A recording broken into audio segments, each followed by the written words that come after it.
Kia ora and welcome to the Niche Cast. We're from the niche-case.com where you can read about Aotearoa sporting matters, and we pop up every Tuesday to do a big old Aotearoa sporting podcast. That's all we do. Just chat a bit of Aotearoa sport, big ups the Aotearoa sport, man dem, girl dem, and everyone out there having a good old time being their best selves. And unlike the Warriors, having a crack at life, bit of razzle dazzle, attacking the stumps to cross over the sports. But also, who cares if you're entertaining, if you get the dub? And that's what we're going to discuss today in the Niche Cast. We had it was a weird weekend of sport because there weren't many wins. All the A-League teams, no wins in the A-League teams. Auckland FC, good old 4-4 draw against Adelaide. Wellington Phoenix, they're a wee bit more less fun than the Warriors, which means I have less fun watching the Wellington Phoenix men than I did with the Warriors. But the Warriors are close because they also had a loss. But of course, the Wellington Phoenix women had a loss. The Blackcaps had a loss against India at the Champions Trophy. Unless I'm missing someone, the only teams that won were teams in the Ford Trophy and Liberato Johnson Shield final. Now, of course, a Kiwi team's going to win those competitions. We had Canterbury defeating Auckland, and that was fun. That was cool. Mitch Hay, all he does is bang sixes. I like it. Zach Folks took wickets. Ish Sodi took wickets. We saw Lachlan Stackpole, youngster, smash some runs for Auckland. It was a good old time. Canterbury won. But the day before, we had Otago defeating Auckland in my favorite sporting event and moment of the weekend. Ebbs and flows of the game. Auckland put up a lot of runs. Otago get a good start in their run chase. Then they start to collapse a little bit. And to be honest, when they lost a few wickets and Eden Carson comes to the crease to join PJ Watkins, who was a lefty seamer, who then became a batter, who now also appears to be bowling spin, which may mean we've had two bowlers switch from seam bowling to spin bowling mid-season, because I did note previously that Kate Ibrahim is now a spin bowler. She was a seamer, now she's a spinner, and I'm pretty confident Kate Ibrahim was bowling seam in Super Smash and then switched to spin bowling in the HBJ Shield. Same thing for PJ Watkins, but PJ Watkins is batting like 5 or 6. So then Eden Carson comes to the crease to join PJ Watkins, and Otago need a lot of runs. And they get those runs. Because PJ Watkins did her job, but Eden Carson just came out, hit a few sixes, smashed boundaries, big running between the wickets as well. And in a weekend where there were there were more losses than wins, Eden Carson is the superstar of our weekend, to my mind. Yeah, fair enough. I was trying to think of what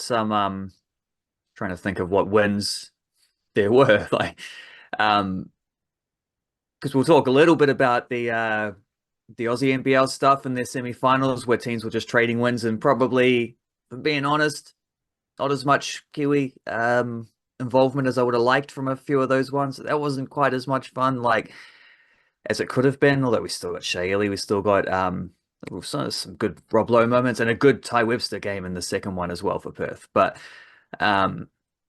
yeah, no, there weren't a lot. However, it was a stacked Flying Kiwis week though. So while I can't chuck up any football teams that had big results, I can chuck up a few football players who had big results. We might talk about one or two of them later on if there's time as well. I suspect Tyler Bindon is probably high on that list, but Callum McCoward as well. A couple of goals for him in his last 2 games. Lara Colpi got her first professional goal. She's been scoring a lot of goals in under 20, so it's hard to say. There's a weird situation there. I don't know if we'll have time for that, but I will detail it in Flying Kiwis in the write-up for that as well. But Katie Kitchen straight back in with an assist. Yana Radosavljevic scored a goal.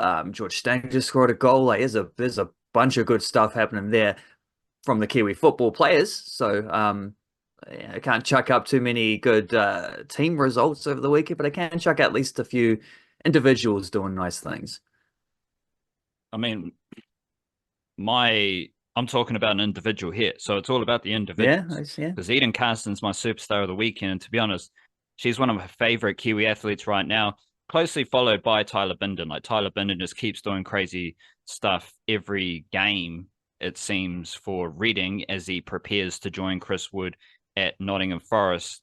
But there were also a couple of really funky moments. Eden Carson, she's at the non-strikers end. PJ Watkins hits a ball. Otago need 2 runs to win. And Eden Carson's running to the danger end. She sprints for that second run. They get the win. And then she does a bat toss. And that was just awesome. She's like just sitting there, tosses her bat. Oh, glorious moment of Kiwi cricket. But then I check out Twitter and you put a gif of Kane Williamson. I didn't see this. Jake. Yep. I didn't see this at the time, but if you haven't seen it as either, head on over to, we've got it on Facebook, Instagram, Twitter, all the poisonous platforms.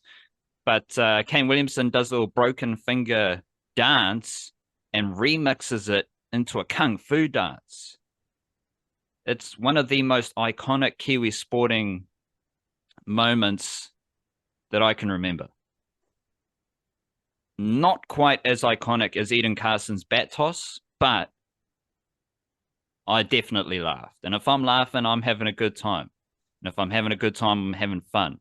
And if I'm having fun, I'm not watching the Warriors or the Wellington Phoenix men. But shout out to you, because that GIF was one of the best GIFs that I've ever seen. Did you notice who was bowling as well? The big war. Yeah, smashing hands even for his own fielders, eh? He's because that was near the end. Like Williamson takes it's like a slightly diving stop. That one was a little more close at him, and it sort of catches him on the top / the bottom of the hand. I think it's, on the chunky meaty bit. And yeah, he shakes it off into a dance, which somehow turns into a kung fu kick, which is very funny when I saw that. The ball before that, he made like a diving Glenn Phillips-esque stop as well, one-handed, to save what was probably going to be a boundary. So he might have saved like 8 runs and 2 balls with some sharp fielding there at point, even though the finger might be a bit bruised today. Having said that, though, that was before he then batted and went and scored 80-odd top scored for the Blackcaps. So I think if it's bruised, it's not too badly bruised, because he still batted all right on it. Perhaps with some strike rate reservations that we might talk about later on when we get to the Blackcap stuff, though. I don't care about a strike rate, but I do care, and I do want you to prepare for a check-in with Matt Henry's ODI stats compared to Tim Southey and Trent Boult at the same time, as we like to do, in a very crude measurement. But if you can prepare to provide Tim Southey and Trent Boult's ODI stats after the same amount of games as Matt Henry, because I have a feeling Matt Henry is just better than Tim Southey and Trent Boult, but we'll check in with that later on. Of course, you know that we have lots of yarns on our website, news-case.com.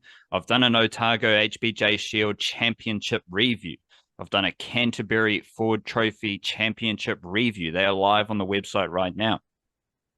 Flying Kiwis will be live on the website as well. And of course, we've got a weekly flow of Aotearoa sporting deep dives coming at you on the website. We also have our newsletter via Substack, the nichecase.substack.com, that we are sending out every Monday and Thursday evening. Slight tweak to the newsletter rotation. We're doing half of our regular newsletter flow free and open for everyone to read, and then half is for the paid Substack subscribers. So we're using Substack how it's supposed to be used, but that is to say there's enough Kiwi sporting information there for the free subscribers to get their fix, and then there is plenty of Aotearoa sporting information for the paid subscribers. I think we've got it at $5 a month on Substack, so you can have a jam at that and support us straight up the guts, but also get the extra Aotearoa Sporting Yarns every Monday and Thursday. And of course, on Thursday, we record our bonus podcast. So that bonus podcast, which we usually go for an hour or so, that will be part of the paid subscriber section on the Thursday newsletter via Substack. But if you're signed up to our Patreon, if you remember the Patreon whānau, you get that newsletter just copied into Patreon. So you don't need to worry. I think it is a little bit cheaper on Patreon as well, a couple of dollars a month. It's all good. That's just how we've set it up. We haven't thought too hard about it, to be honest, but it is what it is. But there is that way to support us as well. We got the Patreon whānau, we got the newsletter on Substack, and of course, you can make a donation through Buy Me a Coffee. And we're out here on the interwebs doing our best. We're across all the platforms. You can even, if you go deep, you can find us on Blue Sky. But we kind of don't like any of the platforms. So we try to get offline as best as possible, as often as possible, and we encourage you to do the same. Which means that's a great place to get into the mindfulness. So hopefully your mindfulness isn't big up in the social medias.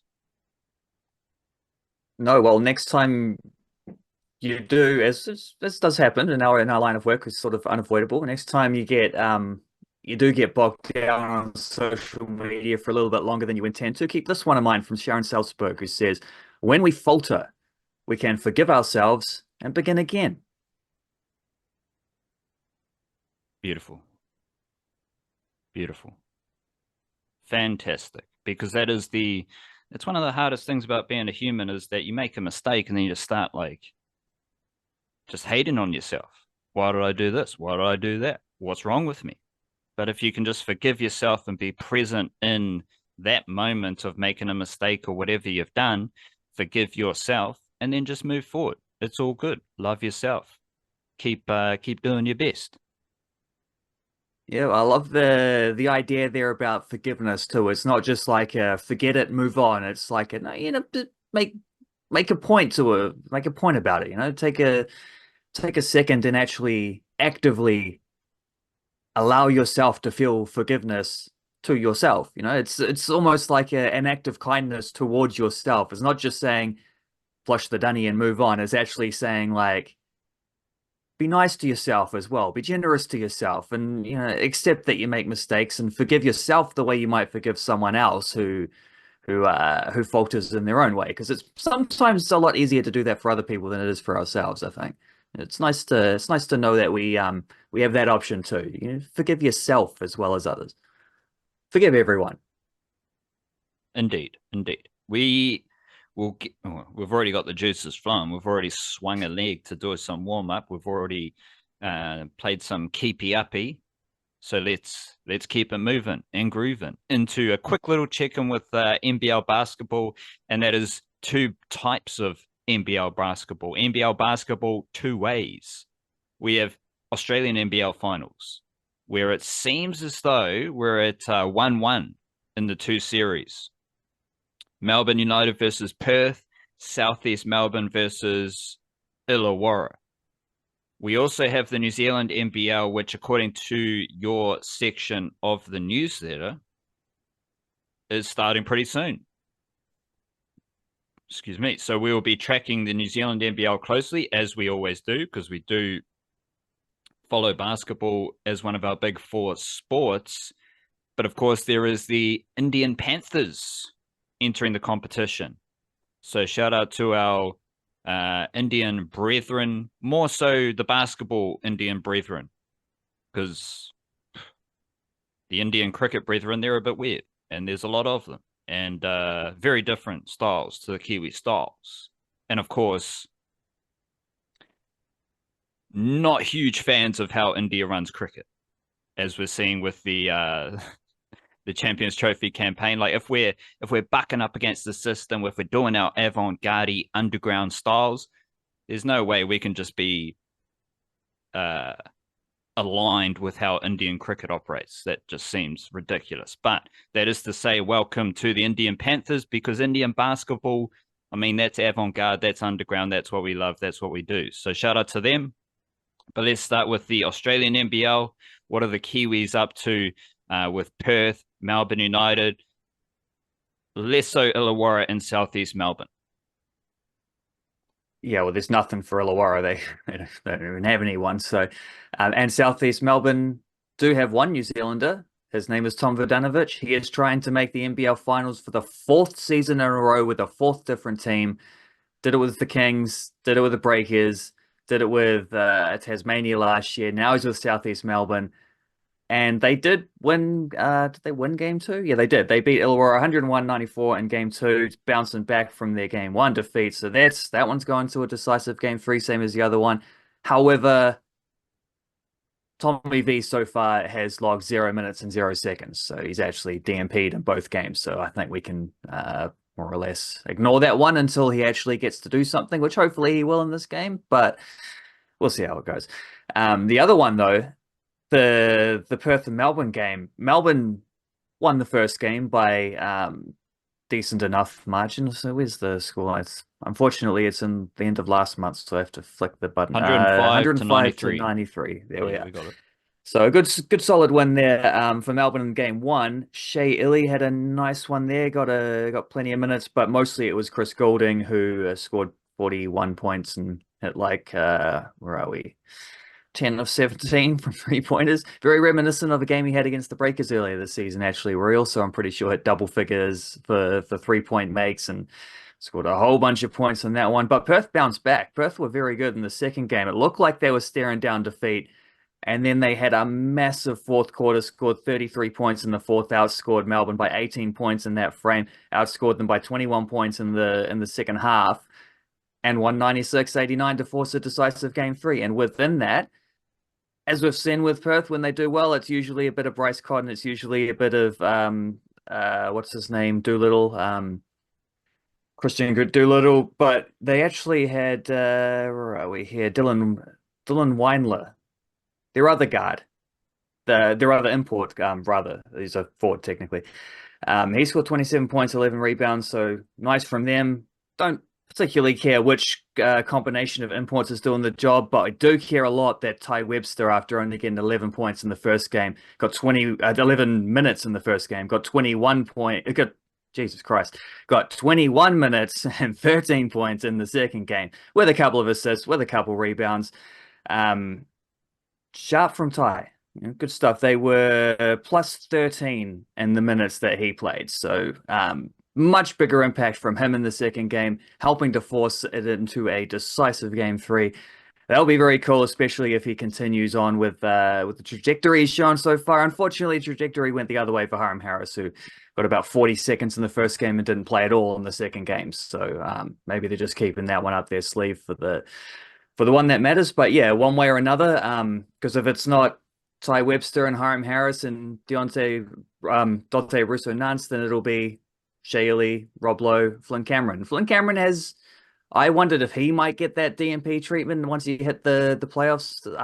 But they've found little roles for him. They managed to get him 8 minutes in one game, 6 minutes in the other game. So he's done all right. Rob Lowe's doing exactly as you expect him to do as an experienced dude in this environment. And of course, Shaylee's just been the man. Just whatever they need from him. If they need scoring, he gives them scoring. If they need facilitating, he gives them facilitating. And regardless of what he's doing, he gives them the best defense of any player in the NBL. So he's been a big player for them throughout these couple of games, and he will be essential in that game three, which I think is on Tuesday.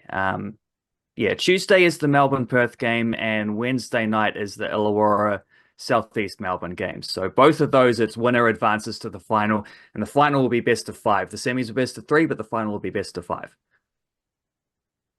And we do have the New Zealand NBL starting soon. I don't actually care about the Indian Panthers. They can do whatever they want.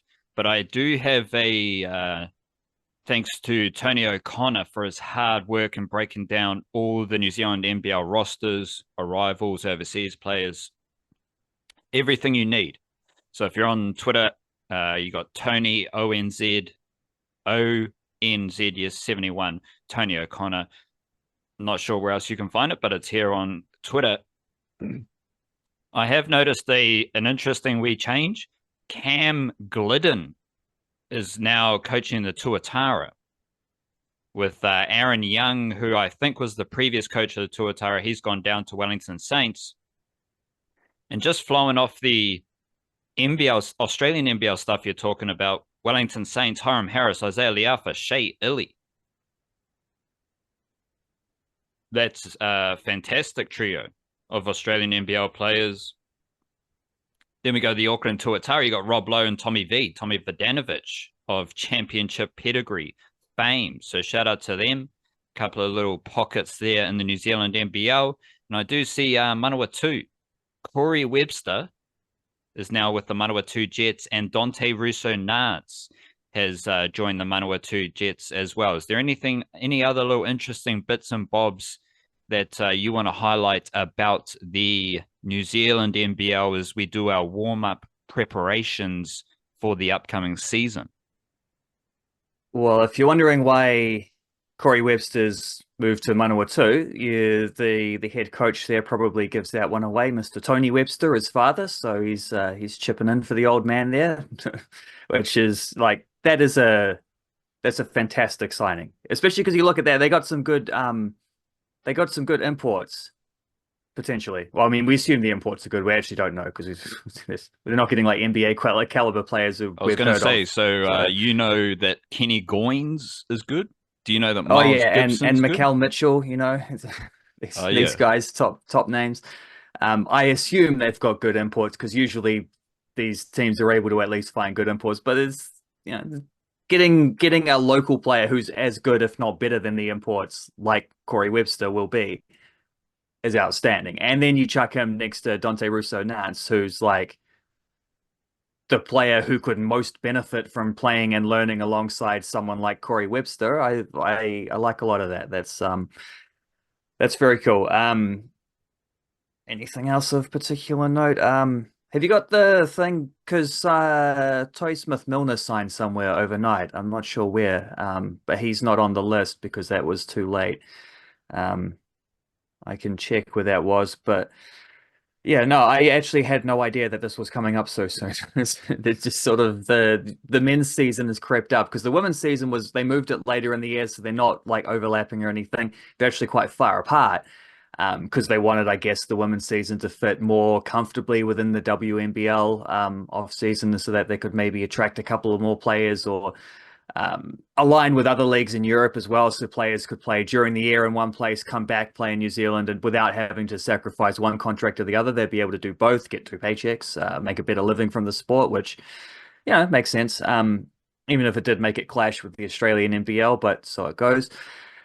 What do you call it?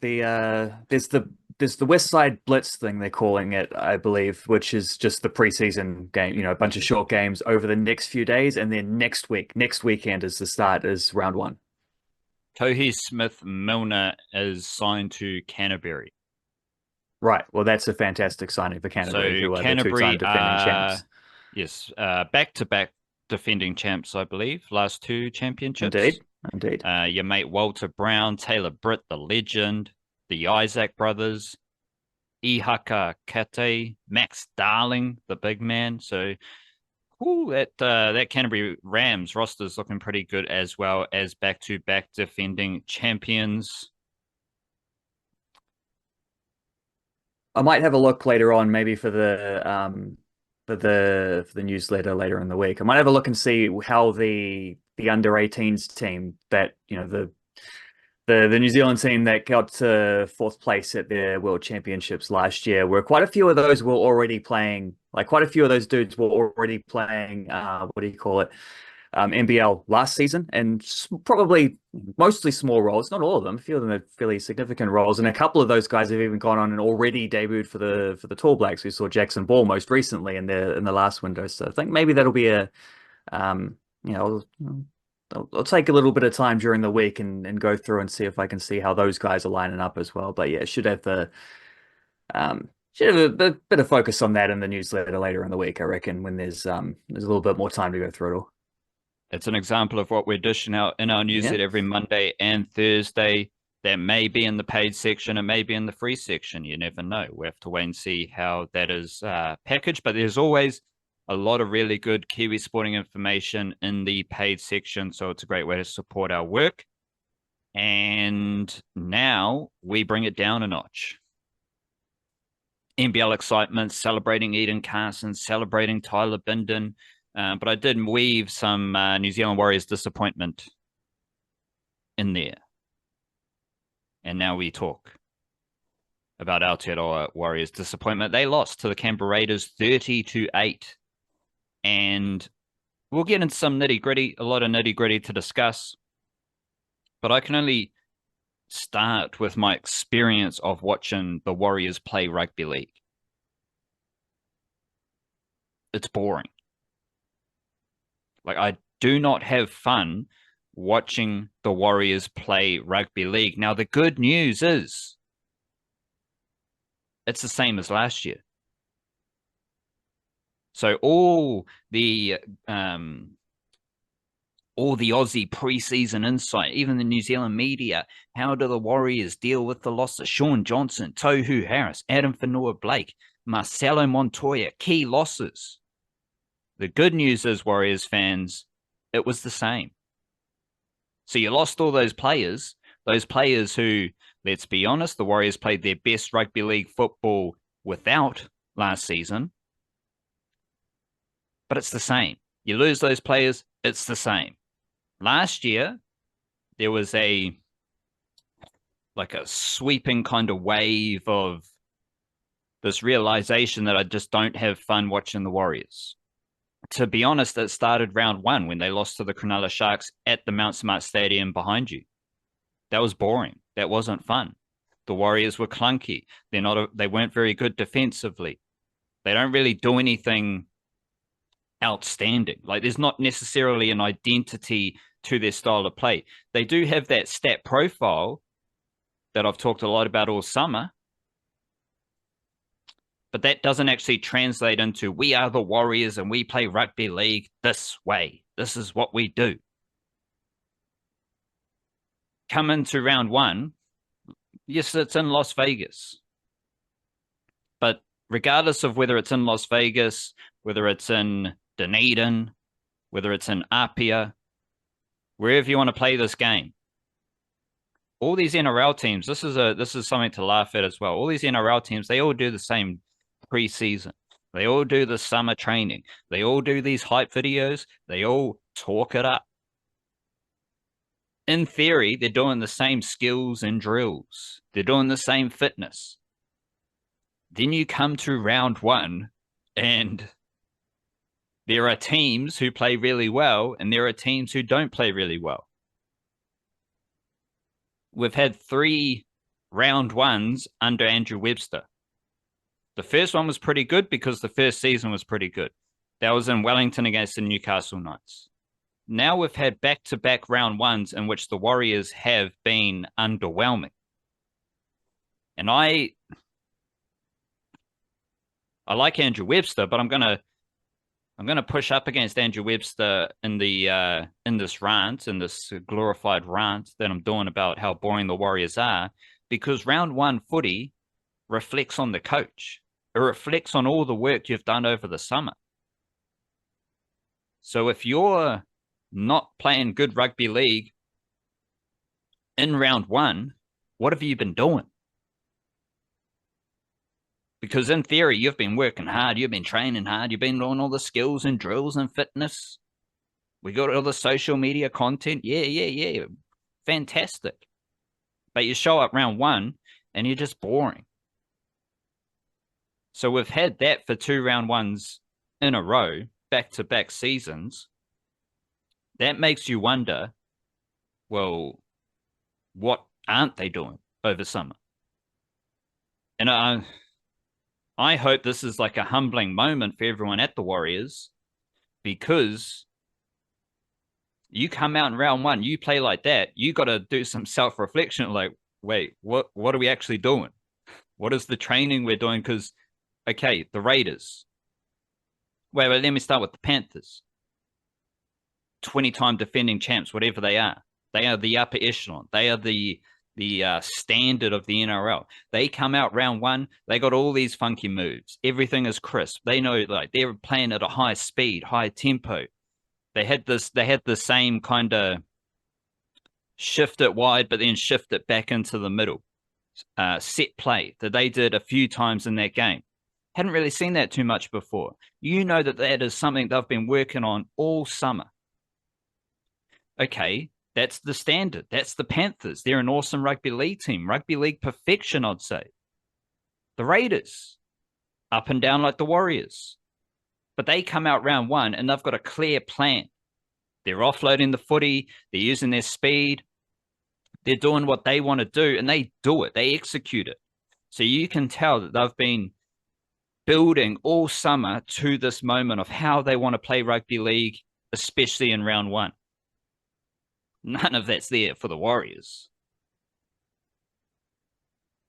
In fact, they do the opposite. They're slow. They're sluggish. There's no crisp attacking movements. There's no clear style of play. And they lose 30-8. And of course, they go to Las Vegas. It's all hyped up. It's all talked up. They get smoked by the Raiders. And the assistant coach has a drama. This is like a round one tour of Las Vegas nightmare. This turned out in the worst case scenario. Or everything leading up to the game was based on the best case scenario. Yeah, the Warriors, we're taking it to the world. We're going to show people about the Warriors. Well, you show people about the Warriors because you lost 30-8. But then you add in this little coaching drama, the little coaching scuffle, whatever happened. I don't know. I don't care. But that is to say, the whole game experience was pretty terrible. What was something that I talked about all season, all off season with the Warriors as a basis to be optimistic heading into 2025? I think I know this one. I believe you're talking about the need for speed. The need for speed. The Warriors, in theory, they had a faster team for 2025 than they did for 2024. Then we start the game against the Raiders, and I'm kind of disgusted. Again, I like Andrew Webster. I like the two Andys. I like what is happening at the Warriors across all levels. But we come into this game and Jackson Ford is starting in the middle, officially listed as a prop. And he plays 51 minutes.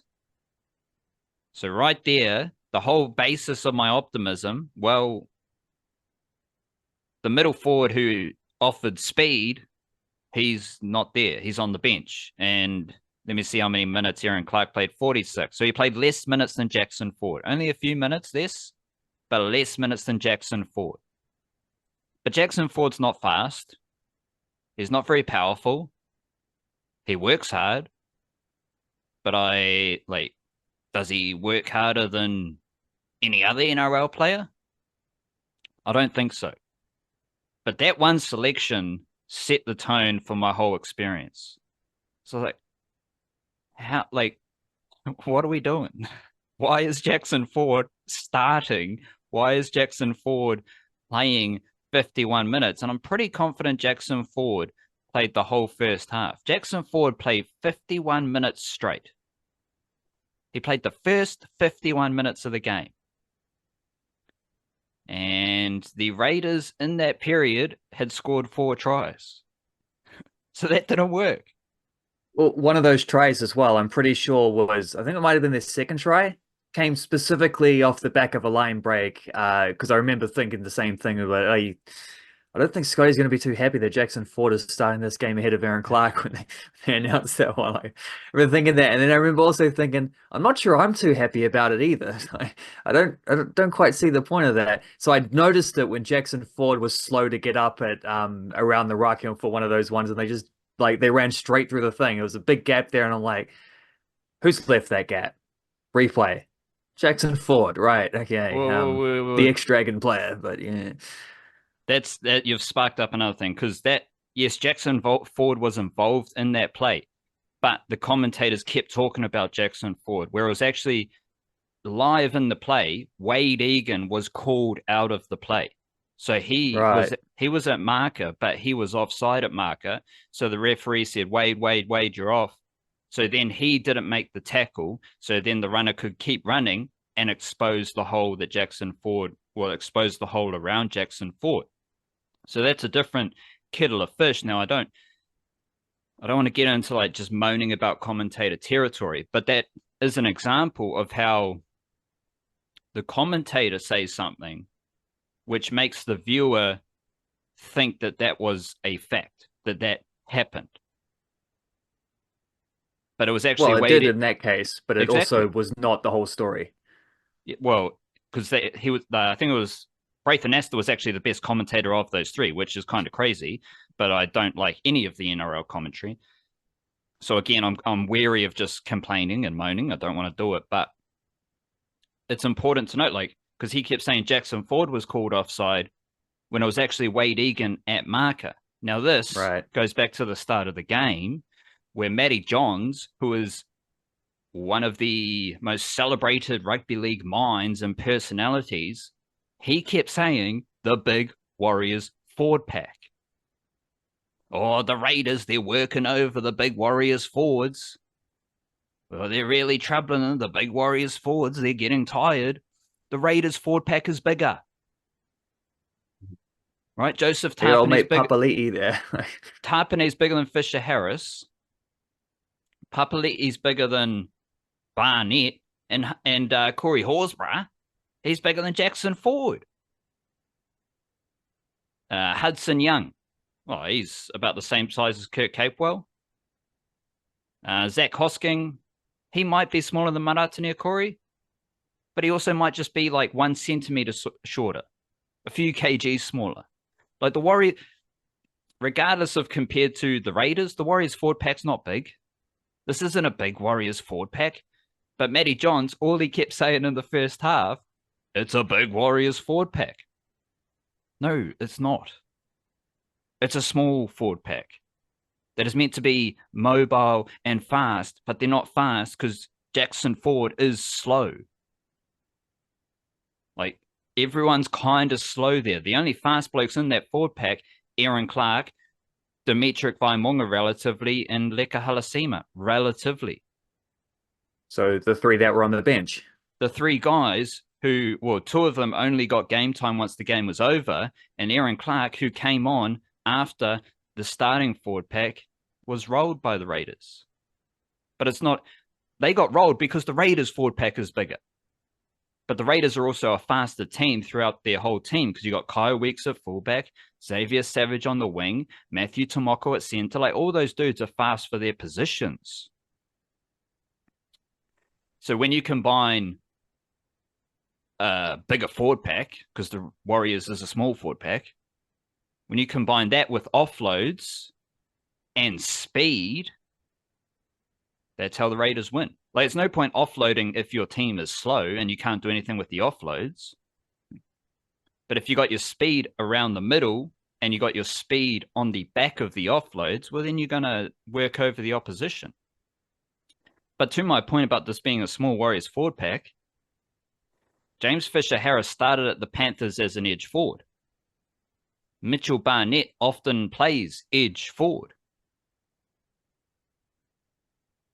Jackson Ford was an edge forward. Aaron Clark, in his junior days, he was a half. Then he became a hooker. Then he became a small forward. Dylan Walker, when he started, he was a center. Then he was a half. Then he was a small forward. Dimitri Vaimunga, like, I'm pretty confident he was playing fullback in some junior rep game back in the day. Then he kind of became like a hybrid edge middle. Leka Halasima.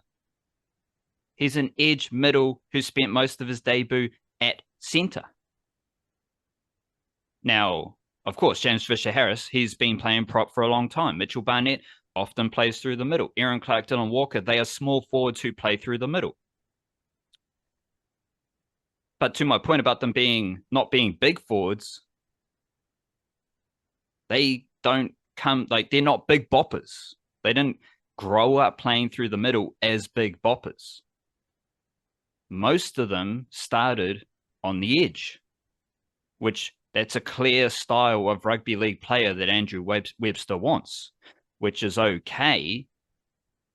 If like, yeah, it's okay. You can have whatever type of player you want, but like, you can't say this is a big Warriors forward pack, especially when the Raiders are bigger. So that was very weird, but with respect to Matty John's infinite rugby league wisdom, none of it was as weird as Jackson Ford starting the game and playing 51 minutes.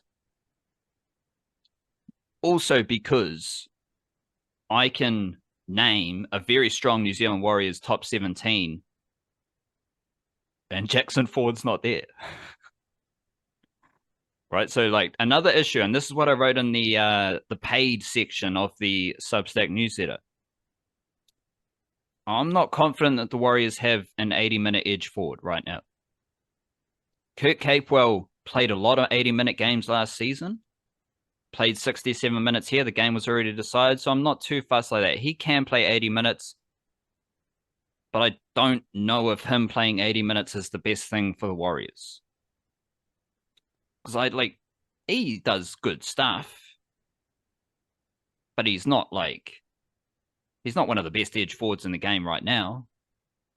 And you could say he's actually got worse since joining the Warriors. Funny that, that's a story we know well. Marata Niukore rarely plays 80 minutes. He's not an 80-minute edge forward. So this becomes an issue when you're starting to rotate your bench players through into the game. I still want Jacob Laban there, because he can play 80 minutes and he's going to learn how to play 80 minutes. But then you can rotate Niukore off the bench through the middle or through edge forward. And Niukore can give Laban a spell. He can give Capewell a spell. But you got to start giving Laban a crack at 80 minutes on an edge. But again, this is Andrew Webster, who doesn't want to play young players. But again, going back to last season, the best Warriors games were the games where the young players played a lot of footy. It's all very messy. So when I get into my top 17, what did I write down? My forward pack. Because Jackson Ford's not playing in the back line, right? We're not putting Jackson Ford at centre, surely. Surely not Andrew Webster. Surely you're not doing that. You might, though. He might also put him in the halves, because I don't know if the halves are doing much. But so my best Warriors forward pack: James Fisher, Harris Wade, Egan, Mitch Barnett, Kurt Capewell, Jacob Laban, Aaron Clark. And my bench: Dylan Walker, Dimitri Vaimonga, Leka Halasima, Marata Niukore. Jackson Ford isn't there. He's probably not going to be 18th man. And I'd rather have Bunty Afoa than Jackson Ford. If I have to rank them, I'm ranking Bunty Afoa ahead of Jackson Ford. He's bigger. He's more powerful. He runs harder. He makes meters. He also works hard. Jackson Ford works hard, but he doesn't work harder than anyone else. So this is, again, I'm not the coach. The coaches, the players, they know a lot more about rugby league. But in my mind, I have this battle where I don't have Jackson Ford in my top 17, but round one, Jackson Ford's the starting prop and he plays 51 minutes. And in those 51 minutes, the Warriors suck. But also, why is Dimitri Vaimonga coming on when the game's over? Why is Leka Halasima coming on after the game was already kind of decided? These players could have been injected into the game to change the momentum, to change the style of footy the Warriors will be playing in the first half. But they weren't. So, you didn't even try to change how the Warriors were playing. You didn't try to shake things up. You just let the same players do the same shit, and you got the same result because the Raiders kept scoring tries. Sure, Though not all of those tries were from Raiders dominating the footy. Some of those tries were from mishaps from the Warriors, which is again the issue. It did remind me, like, not only was the experience the same as watching the Wellington Phoenix, where I just don't have fun. Like the Warriors, there's no razzle dazzle about the Warriors. There's no attacking flair about the Warriors. There's no oomphes. There's no big shots. There's no offloads. They're slow with Jackson Ford in the team. And like, so Wade Egan's coming out of dummy half. Wade Egan played 80 minutes. Wade Egan can play 80 minutes. But Wade Egan's a slow dummy half. He's like, Tom Starling's a fast, explosive dummy half. Wade Egan's a slow dummy half, which is okay. He plays in slow motion. But even with Wade Egan, sorry, I'm getting so worked up, I just keep burping. But even with Wade Egan, slow-mo out of dummy half, okay, you're playing slow out of dummy half. That's like, it's obvious. That gives everyone else more time. But there's no support. Wade Egan gets out of dummy half. He's doing a slow-mo thing, but there's no support runner. So then Wade Egan just slowly runs into the defense, which looks even worse. Right? It's okay if you're slowing down, you're in your slow-mo baggy, but then you need someone exploding onto the ball, at least pushing up in support. When none of that's happening, Wade Egan just slowly runs into the defense, which is not fun to watch. Like, there's nothing fun here. And I forgot my actual point that I was trying to make. But the Wellington Phoenix, there's nothing fun with the Wellington Phoenix, watching them. The goal, the Wellington Phoenix, which we'll talk about later on, the goal they conceded was diabolical. And not only is the Wellington Phoenix not fun to watch, they have a thing that I hate in sports teams where their first instinct is to go backwards. Nah, like, have a crack. Do something, you know? Like try to work the ball forward, and if you can't, you can go back. Auckland FC, they go back, but they try to go forward. They play very direct if they want to. But what else do Auckland FC do? What else did Auckland FC do really well against the Wellington Phoenix last week? They win that second phase. They react quicker. They're more physical. They're faster. That's everything the Raiders did. And the Warriors were slow. The Warriors didn't react. The Warriors, in a rugby league sense, went backwards as often as possible. They didn't run backwards. Like, obviously, it's not a perfect comparison. I don't know the specific thing that the Warriors or a rugby league team would do when I'm thinking about football teams going backwards, like hockey teams going backwards. I don't know what that is, but it might just be running into the defense with nothing. Well, like, one out passes and then kick it to the corner from 40 yards. No, don't contest the kick. Just make sure you get a good tackle in. Don't really rush up too much on the next tackle either, but just try to, keep a steady line. That kind of stuff, maybe. That's exactly what it was, because what the Warriors last season, they led the NRL for one pass hit-ups. So you could say the Warriors, they're really good at one pass hit-ups. That's boring. That's not fun to watch. Now, this is where you get into we get into England cricket. England cricket, they want to entertain. They want to have fun. They want to inspire the fans. As if all their fans need inspiration. That's all right. That's okay. I don't care about that. I don't think fans really care about entertainment, because fans can have fun. I can have fun watching a team win by playing boring footy. That makes me feel good. If you get the win playing boring footy, I'm like, yeah, go you. At least you know who you are. At least you know what you do. So I'm not out here saying the Warriors are boring. I don't have fun watching the Warriors. They need to go all in on razzle dazzle and entertainment. No, no, no. I have fun with gritty wins. I have fun with hard working wins. If the Warriors want to play this way and they win, that's all right. That's your identity. That's how you play rugby league. But the Warriors don't win these games because they're not very good defensively and they don't actually do anything in attack. So it's like, okay, like you need to win games. That's the most important thing. Forget entertainment. I have fun watching a team win. And if you're losing, but you're having a crack, I can still have fun that way.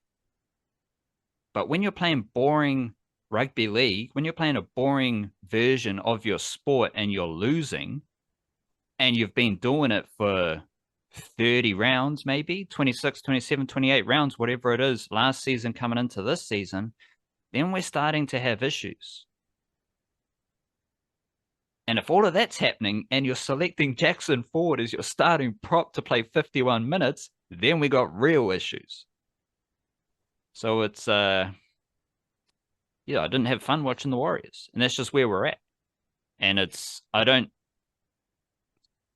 see how it's going to change. Because this has been the case. I was thinking about this. This is a weird way to put it. The Warriors have been playing boring, unfun, losing footy with different players, different types of players, in different seasons, with different field dimensions in different countries. So what does that tell you? It tells you that they're playing a style of footy, if they do have a style, that isn't working. Because it didn't work on the wider dimensions. Like, how much dimension chat do we get with this Las Vegas game? It doesn't matter for the Warriors. They played this way on Aussie, New Zealand pitches, and they played the same way on different dimensions in Las Vegas, and they got the same result. So that's just where we're at with the Warriors. And the sneaky issue is that, like Matthew Johns' comments about a big Warriors forward pack, that falls into very lazy kind of racial stereotypes from previous generations. The style of play is the same. The Warriors do not play fun footy, and they haven't done for 27 rounds, 28 rounds. But there's people still have this myth, this illusion, this misconception that the Warriors are razzle-dazzle. There's nothing razzle-dazzle about the Warriors. Make that clear. All the Warriors do, as you said, they get the ball to the 40-meter line, the 50-meter line, and they put a bomb up and they tackle and they repeat it. And then some things go their way. They get good ball down the opposition end and they don't do anything. So, unfortunately, my optimistic tones from the summer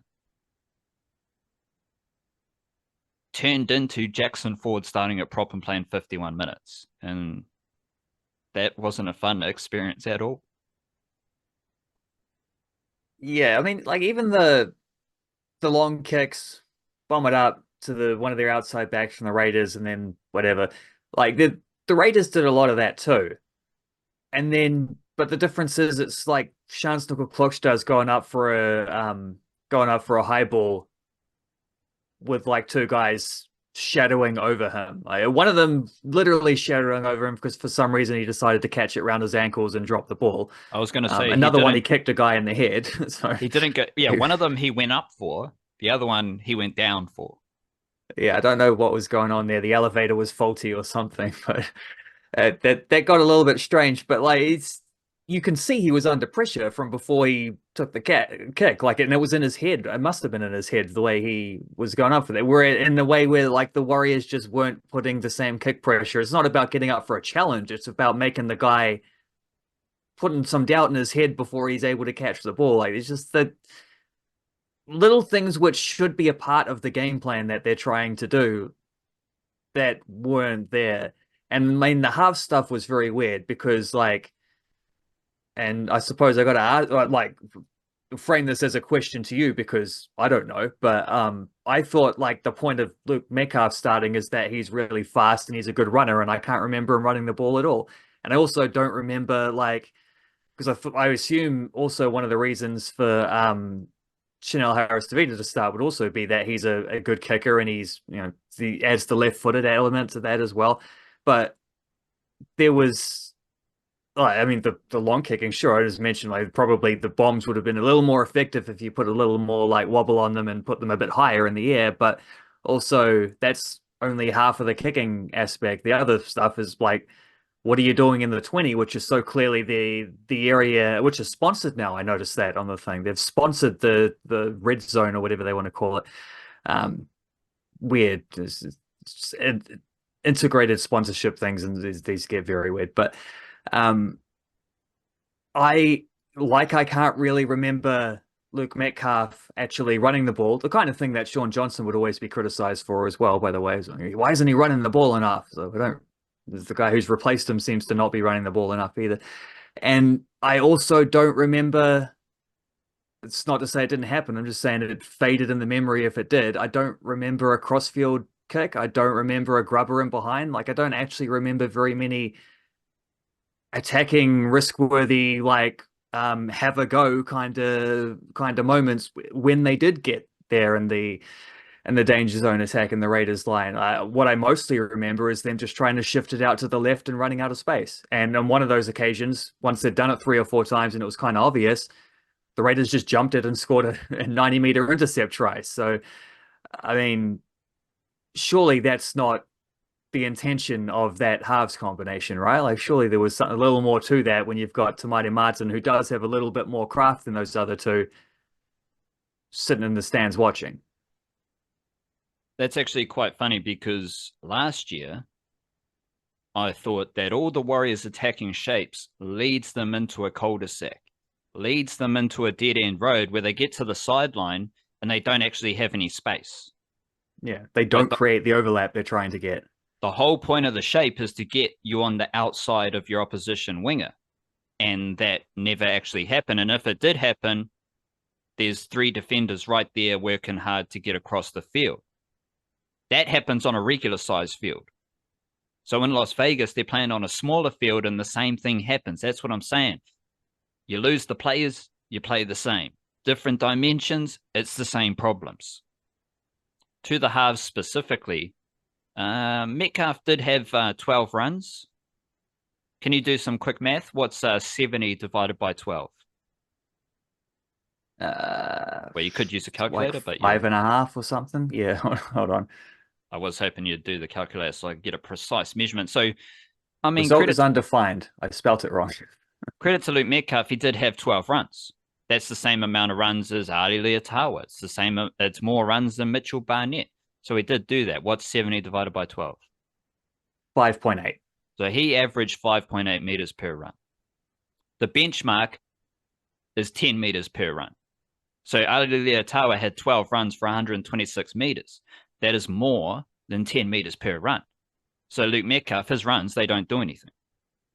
Chanel Harris-Tavita, 9 runs, which again is fairly solid, divided by 55 divided by 9. That's not going to be much. 6.1. 6.1. Congratulations. You get 6 meters per run. That probably, this is crazy. If you don't mind, continue with this. Kurt Capewell, 39 meters in 6 runs. 6.5. We're getting slightly higher each time. Yeah, getting a little bit better. Slightly higher, but that is pathetic. Maratania Kore, the big, ruthless edge forward, whose main purpose is to just run over blokes, dent the line. 63 meters on 8 runs. 7.87. Like, what are we doing? Those dudes aren't making meters. So that's why you're doing your big old bomb from halfway and you're doing nothing. But to the halves, So I think they did try to run the footy. They did run the footy a little bit, but most of it was just shifting the ball to nowhere. This is a tangent. This is a bit of a tangent. So each week I roll through the junior rugby league clips and try to get the highlights, because that's what we do. We love to share all the excellent achievements or just mahi of our young Aotearoa athletes. There's a dude in the Bulldogs SG ball team, under 19, Bronson Rubin, who is from Kaiapoi, north of Christchurch. He's playing number 6. Respect to the halfback. I don't know who the halfback is. I think it's Conti. Each week, I watch those Bulldogs SG ball highlights, and those dudes score tries. They either score tries because they run, they dummy, they sidestep, or they score tries because they push up and support. So Bronson Rubin, this week, he scored a try off the back of a scrum. He fed the scrum, got the ball out the back of a scrum, scoots over to the left, throws a big dummy, and just bursts through the line to score. His second try, the Bulldogs make a break up the middle. I think it's the hooker. He's got a dude on his right. He's got Rubin on his left. He passes to the guy on his right, who then offloads to Rubin. So that dude coming out of dummy half had 2 support runners either side of him. That's when I'm thinking about rugby league, that's how I want my halves to play. I want them to challenge the line. I want them to throw dummies. I want them to sidestep and bring others into the game. I want them to push up and support. Your fullback, he always needs to be in support. Your half, he always needs to be in support.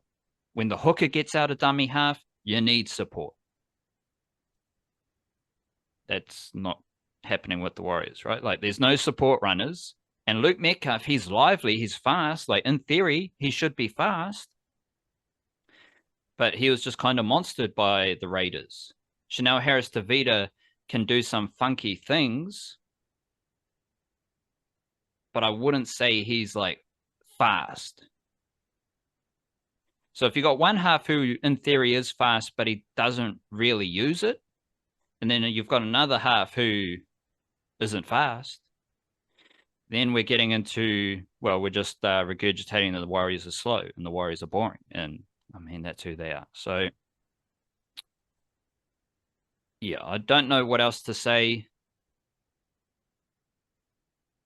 This again, going back to last season, the same shit with different players, different dimensions, different countries, however you want to portray it. Webster still doesn't want to play the youngsters. Vaimunga, Halasima, they can have, like, they're the most powerful, impactful players in the Warriors forward pack. Like, Halasima has more power, more footwork, more explosive ability than Barnett or Fisher Harris. They play different roles, but that is what he offers. Get him on the field. Get Vaimunga on the field. Just do something, you know? So that's the Warriors. And we'll, I don't know, they got to change something. But as is always the case, the Warriors, they don't represent New Zealand in rugby league. They're a New Zealand rugby league team. They're a rugby league franchise in New Zealand, but they don't represent New Zealand. All the fantastic players from New Zealand represent New Zealand. The New Zealand Kiwis represent New Zealand, and that's what we've got throughout the rest of those games in Las Vegas. Matthew Timoko was fantastic at center for the Raiders. Matthew Timoko, faster, more explosive than any of the Warriors' backline. I also thought Sebastian Kris was really good. Now, Sebastian Kris played at the 2022 World Cup for the Kiwis. Didn't get into the squad. He didn't play the last 2 Pacific Championships, though. But if Sebastian Kris is playing well, he can be in a Kiwis squad because he can play wing and he can play center. And he's big, he's mobile, and he rips in. Obviously, Joseph Tapine was there with the Raiders team as well. How many offloads did Joseph Tapine have? He had three. Three.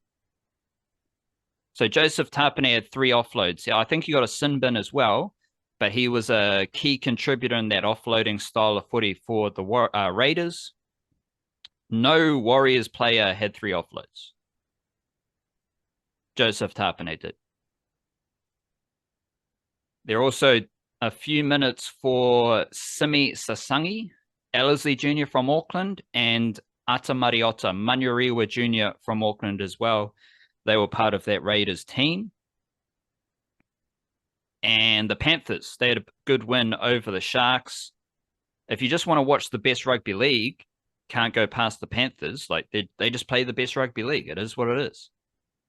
Unfortunately, Casey McLean didn't play much in that game. He got a concussion head knock early on, so he only played a few minutes. Moses Leota was pretty good through the middle. Watching out for Moses Leota without Fisher Harris, and the Panthers, like Moses Leota, without Fisher Harris, they just keep moving and grooving. They keep rolling forward. No issues. The most interesting thing with the Panthers, though, is Isaiah Papali'i stepping in. Scott Sorensen started on an edge, and then Papali'i came onto his edge, and I think Sorensen spent most of his minutes after that through the middle. Papali'i looks like a Panther. Both in terms of, like, you could say he looks like the animal panther because he was in all black. He was wearing black boots, I think. Like, he just looked like a panther, but he also looks like a Penrith Panther.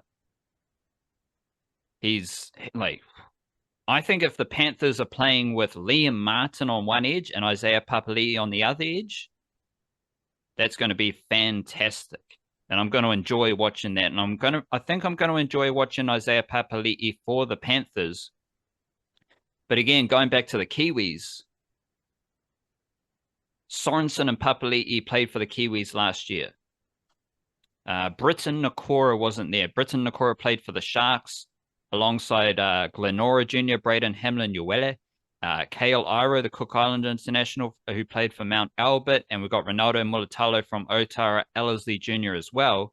But Britton Nakora, he's just one of the best edge forwards for New Zealand. But then you've got a nice little pool of depth there because Scott Sorensen's playing edge and middle. In fact, Scott Sorensen and Isaiah Papali'i, they play edge and middle for the Kiwis. And they're doing a similar job for the Panthers. But it was also good to see Britton Nakora playing for the Sharks. So I like the plenty of options there at center with Timoko and Kris playing well for the Raiders. But then the edge forward zone, where I don't think Manata Neokori was that good. I'd rather have Jacob Laban playing as a youngster. Jacob Laban, who played for the Māori All-Stars a few weeks ago, he is Samoan as well. But I think he can be a factor at edge forward for the Kiwis. But Papali'i and Sorensen are playing at a very high level for a team that wins a lot of games as well. So that's, I don't know. There's like the Panthers, again, if you want to watch the best rugby league, you've got to watch the Panthers because they play rugby league at the highest level. And they do, like, they lost Fisher Harris, but they gained Isaiah Papali'i. They've got Scott Sorensen, who in the Bloke in a Bar podcast, Scott Sorensen, born and raised in Australia, has that whānau connection to the Aotearoa Kiwis through the Sorensen whānau. He loves New Zealand. He loves playing for New Zealand Kiwis. He just talked extremely positively about the Kiwis environment and what is happening in New Zealand Rugby League. So Scott Sorensen, born and raised in Australia, hearty Aotearoa Kiwis player. Moses Leota, fantastic middle forward. But it was a bummer not to see Casey McLean because, again, born and raised in Sydney, 18 years old, 19 years old, whatever he is right now. I think he's still 18. Let me check. One click of the mouse. 18 years old. He chose to play for New Zealand ahead of New South Wales and Australia, which, I don't know, seems important, but you've also got Preston Ricky there. You've also got Trent Toilau. The Panthers also have David Fale in their backline depth, who was a Maris Jr. in Auckland. You've got Jesse McLean, the younger brother of Casey McLean. So the Panthers are still playing the highest level of rugby league, and they still have very interesting Kiwi-NRL wrinkles in their team. A lot of chat there. You got any final words on the rugby league section? Well, I mean, if the Warriors were boring this week, the Dragons start next week. So, we have a race to the bottom and see how that goes. Neither team seems to have a half combination. So we await the other side of that equation. Well, I do. Yeah, I don't. With fear, yeah. Because fear and hesitation. So the Dragons, they don't really like Aotearoa. They don't have many Kiwi-NRL juniors in their system. So that's why I tap out on the Dragons. Like, they're just not doing the recruitment from Aotearoa that a lot, if not all, of the NRL teams are. We've actually got other sports to discuss, and we've got other Aotearoa Kiwi sporting matters to get into, starting with the Blackcaps. The Blackcaps are into the Champions Trophy semi-final. They did lose to India, but as you said, Kane Williamson finally got some runs. He was the leading run scorer, 81 runs. You did highlight his strike rate, 67, but I mean, they're losing wickets, He's got his anchor in the innings. He's just trying to get to the other end. You've got Phillips, you got Bracewell, you got Santner, Henry. They can all score runs quickly. So I'm not worried there. That was actually, Williamson got some runs, most important thing. And Matt Henry took 5 wickets. So I'll actually do the Matt Henry thing right now. So if you got the Trent Bolt, Tim Southee stats in ODI cricket, Matt Henry's played 90 ODIs, 88 innings. Can you give me, I'll actually write this down. Can you give me Tim Southee's ODI bowling average after 88 innings? I could, but what I wrote down was after 90 games, so I don't know if they built the same amount of things. I'm just going to go with the 90 games, or else I have to go back into the tab and risk making the video freeze. So that's right. Okay, you'll have to settle for the 90 games. After 90 games, I will say this is a very crude measurement, so it actually works out well because the innings could be completely different, and it's going to be even more crude. So just bear with us. Yeah, there's lots of context, there's lots of details, there's lots of stuff we're overlooking here, but it's just the giggle. So Tim Southee after 90 ODIs, what's he averaging? Yes, Tim Southee, 90 ODIs, 129 wickets at an average of 29.54. He had an RPO of 5.18. That average got higher, by the way. He ended up in the sort of low 30s. I only care about the average. So. Just give me the average. Trent Bolt after 90 ODIs. Trent Bolt, after 90 ODIs, had 164 wickets, 25.29 average. Let me click to Matt Henry, averaging 24.8. Matt Henry has a lower ODI bowling average after 90 ODIs than Tim Southee and Trent Bolt. I mean, this dude, his test bowling average right now, 29.84.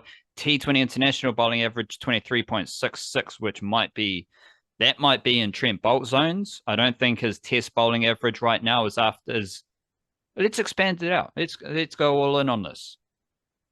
Henry, 30 tests. If you don't mind entertaining me here, because I can. We are dealing in Matt Henry might be a legend territory. Like, it's fun for me. Okay, Will O'Rourke just burst onto the scene. Kyle Jamieson early in his career, putting up excellent stats. Rachin Ravindra early in his career, he's putting up excellent stats. He's doing some great stuff. Those dudes, I think they're doing some legendary stuff early in their careers, but it's early in their careers. Matt Henry, what's he, 31?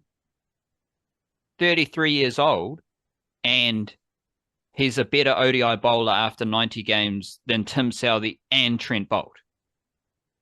According to one fewer wicket than Bolt, though. Bolt did have one more wicket for 90 games, but a slightly we don't need any context. So, I'm just saying Matt Henry's a legend and he's better than Trent Bolt. Don't pull me down, because this is a no context. Well, one fewer wicket, I don't think is much of a pull down, so we're safe there. And also, like Trent Bolt, other than Shane Bond, considering like the timings of the careers, meaning Hadley didn't play nearly as many ODIs, blah blah blah. Trent Bolt's probably our best ever ODI bowler. That's what I'm Like saying. it's him and That's Shane what I'm Bond, saying. and Matt Henry is neck and neck with him for the stats at the same Oh, point of he's the better career. than So yeah, it's that. there, it's there. Henry 30 tests. Southey after 30 tests. Rowie Southey after 30 tests. Which one is this? There we are. See, the thing about Crick Info is they tell you the name only right at the very top of the thing. So I got to make sure I'm on the right tab. This is Tim Southey, and from 30 test matches, 107 wickets, 30.79 average. Trent Bolt. Just average. Don't worry about the wickets. Just give me the average. Hard and fast. 27.39 for Trent Bolt. Matt Henry's in between. So Southey 30.79, Matt Henry 29.84, Trent Bolt 27.39. Let's go quickly into T20 internationals. Matt Henry's only played 21. So Tim Southey and Trent Bolt after 21 T20 internationals. Rightio. Tim Southey first. How many did you say? 21? 21. The 21st game was a good one for Tim Southey. He took 3 wickets that game. He brought his average down to 25.32. 25.32. Trent Bolt. And Trent Bolt took a couple wickets in his 21st game, bringing his average down to 19.96, which I think is the lowest it ever was again. Like, he never got it that low again after that point. So that was a high point for Trent Bolt. But it was a low point. Yeah, because of how averages are low. Yeah. So that's right. We need Matt Henry to play more T20 internationals and take more wickets and keep that average in the early 20s. But via this crude measurement, we can say that Matt Henry is at least in the same I was going to say same ballpark, but let's go. He's in the same boundary. Yeah. He's in the same cricket ground as Trent Bolt. But Matt Henry right now is better than Tim Southey. That's what Matt Henry's doing. Matt Henry is awesome. So shout out to Matt Henry. The Blackcaps, they keep rolling through the Champions Trophy. They play their semi-final against South Africa back in Pakistan on Wednesday evening. They did have the loss to India. I'm going to let you say whatever you want about the Blackcaps, how they're playing, what they're doing, the loss to India, preview notes to South Africa. I do have the ODI stats this year in front of me that I can drop in when the opportunity strikes. But I say all that because my Blackcaps thoughts are all about making semi-finals. It's all about being a top 4 team at every event you play. That is the standard. That is why the shitty T20 World Cup last year sucked. That's what made it so bad. Because my standard for the Blackcaps is that they are a top 4 cricket team in the world. And it doesn't matter what format they're playing. They've made the semi-finals in like 5 consecutive ODI World Cups. And they've followed it up with a semi-final at the Champions Trophy. So in my assessment of where the Blackcaps are at, they've changed a lot of players, especially from that T20 World Cup. No Southey, no Bolt, no legends apparently. But we've got Matt Henry, who is the legend. And of course, the broken-fingered dancer, shaker, Kung Fu Panda, Kane Williamson is there as well. But in assessing where the Blackcaps are at, they're in the semi-finals, they're top 4, they've hit my benchmark. Of course, I want them to win against South Africa. I want them to win the Champions Trophy. But at this level of international cricket, who knows what's going to happen? Like the challenge of playing against India in Dubai is immense. It's really difficult. And it's like, it is what it is. I'm more of like Glenn Phillips, no excuses. Like, just it is what it is. Yeah, we can poke fun at India and how they run cricket, and they know they run cricket, but they actually run cricket, which is okay. Whereas England think they run cricket and they don't run cricket. That's what makes England so weird. But whatever happens in the semi-finals when you've got Australia, India, and South Africa, or another really good team, I mean, it's hard to win those games of cricket for New Zealand. We are the smallest nation in this event. We are the smallest test playing nation, but we're always in the semi-finals. And that's kind of all that matters to me. So yeah, I want to win tomorrow. Yeah, I want to win the Champions Trophy. I want to win World Cups. But bigger picture, I just want to keep that top 4 spot. And after missing that spot at the T20 World Cup, a different group of players has got back into that zone. So to be honest, I'm satisfied.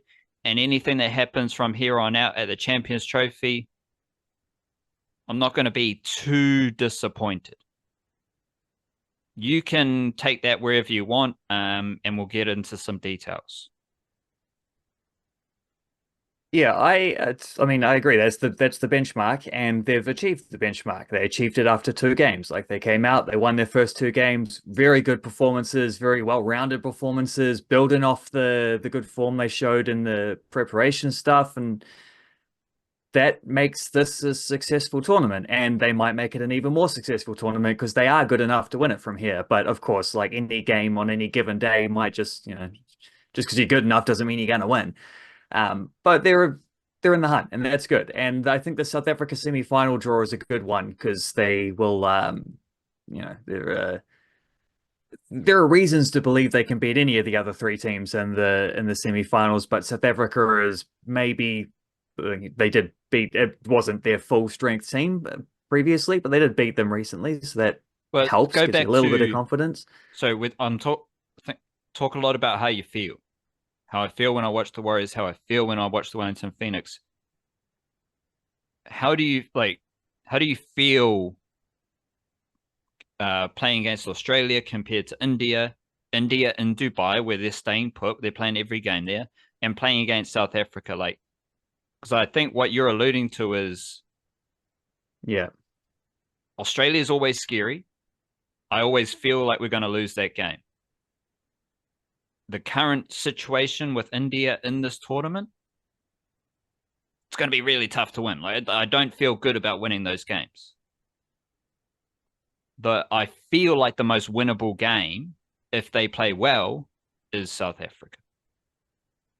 I feel the same way, and I also feel like, I mean, like I said, they can beat India, they can beat Australia, but I wouldn't want to have to beat both of them in a row. Like it seems like you might beat one of them, and that would be sweet as, especially if it's a final, that'd be amazing. But the chances of beating them consecutively, semi and then final, is a bit harder. Whereas I think South Africa as a team we would have more confidence against, and also I guess since we're talking about like our feelings and our instincts as fans, if we lose to South Africa, I can cop that a little bit more, because I kind of like the South African cricket team, particularly at the moment. I think they're quite fun to watch. So if they and they also have a history of not doing very well at tournaments, so I feel a little bit bad for them sometimes when that comes around. I would feel good for them if they went on a run and won the Champions Trophy. That'd be cool.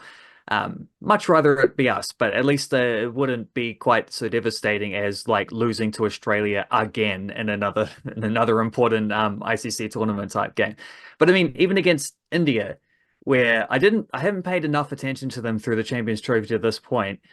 I mostly looked at the like set in Dubai thing as a little bit of like a funny farce about it, but then also watching the game where they're playing against them kind of felt a little bit rigged in India's favor when you realize just how that is actually quite an advantage to them to be, and they only got the advantage because they refused to play by the same rules as everyone else by playing in Pakistan or whatever. Like it's standard cricket stuff, but it was also quite annoying, especially because, well, there's a couple angles on that because most of that game, I watched as much as I could stay up for, but that wasn't very much because I fell asleep. And then I skimmed through the replay the next morning. I didn't wait for the highlights. It just like I woke up early, so I'm gonna just pick up where I left off and sat there with my finger on the plus 10 seconds button and just skimmed through the whole thing, which gave me quite a good vibe. I haven't done that for a cricket game before, except for the ones that have been on YouTube where you just slam the double thing and thing. And they're always quite easy to skip through. I got through a game fairly quickly doing that without feeling like I was missing too much. I've spotted the Kane Williamson jig, so that worked.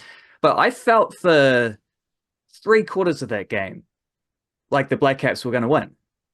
And the fact that they didn't was, I mean, this is why I thought the Williamson strike rate thing was a little bit of an issue, is because not an issue for him and how he bats, because we know how he bats, and he was anchoring that innings and expecting other guys to pick up the runs around him. And when they didn't and they started getting out, he realized he had to, and he got out charging down the wicket trying to do that, having actually smacked one over cover just before that. So he was doing what he could. But it's more because it was a symptom of how the innings went, which is that basically once India brought on their spinners under lights, or their funky different spinners, they were able to dry up the runs and no one was really scoring. And so Williamson started, like, first half of his innings was scoring it close to a run a ball, and then afterwards he ended up quite a bit below that because of the way India tightened things up. And that just seemed like one of those things where they've played enough games at Dubai recently that they could do that. But also they have a really good bowling attack, so you're still going to be good enough to take advantage, so fair play on that count. But the bit I choose to focus on is the fact that for 3/4 of that game, like for the whole of the first innings, that we bowled really well. We had India under pressure from the start. Now Henry bowled very well at the death too. Kyle Jamieson looked good. Spinners did pretty well. Like more good overs from Michael Bracewell and Mitchell Santner as Mitchell Santner. Like, this is all, even Rachin Ravindra got in there with a few overs in this game. Like this was all good stuff from the Blackcaps. Thought they kept them to a very good total. And well, up until they lost a few wickets in a round where I think Mitchell got out and then Phillips came in, hit a 6 and got out, and Bracewell didn't last very long. Actually got out to one he should have reviewed but didn't. But when they lost that, and Latham in between there, of course, when they lost that chunk of wickets, then the game swung, which is when the spinners were doing their work. But up until that point, I felt like they were in control of that chase. A little bit slow, but with wickets in hand and Williamson scoring runs, it felt good. So I choose to focus on that element, which is that for most of that game, they didn't just match India. They felt like they were ahead of the game.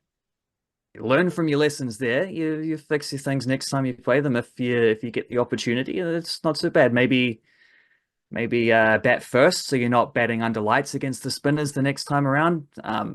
Might be one of those lessons to learn. I don't know, but I felt they went toe to toe with them for most of that game. So even though they lost, I come away feeling like that's still a good performance. They were excellent in the field once again. They bowled really well.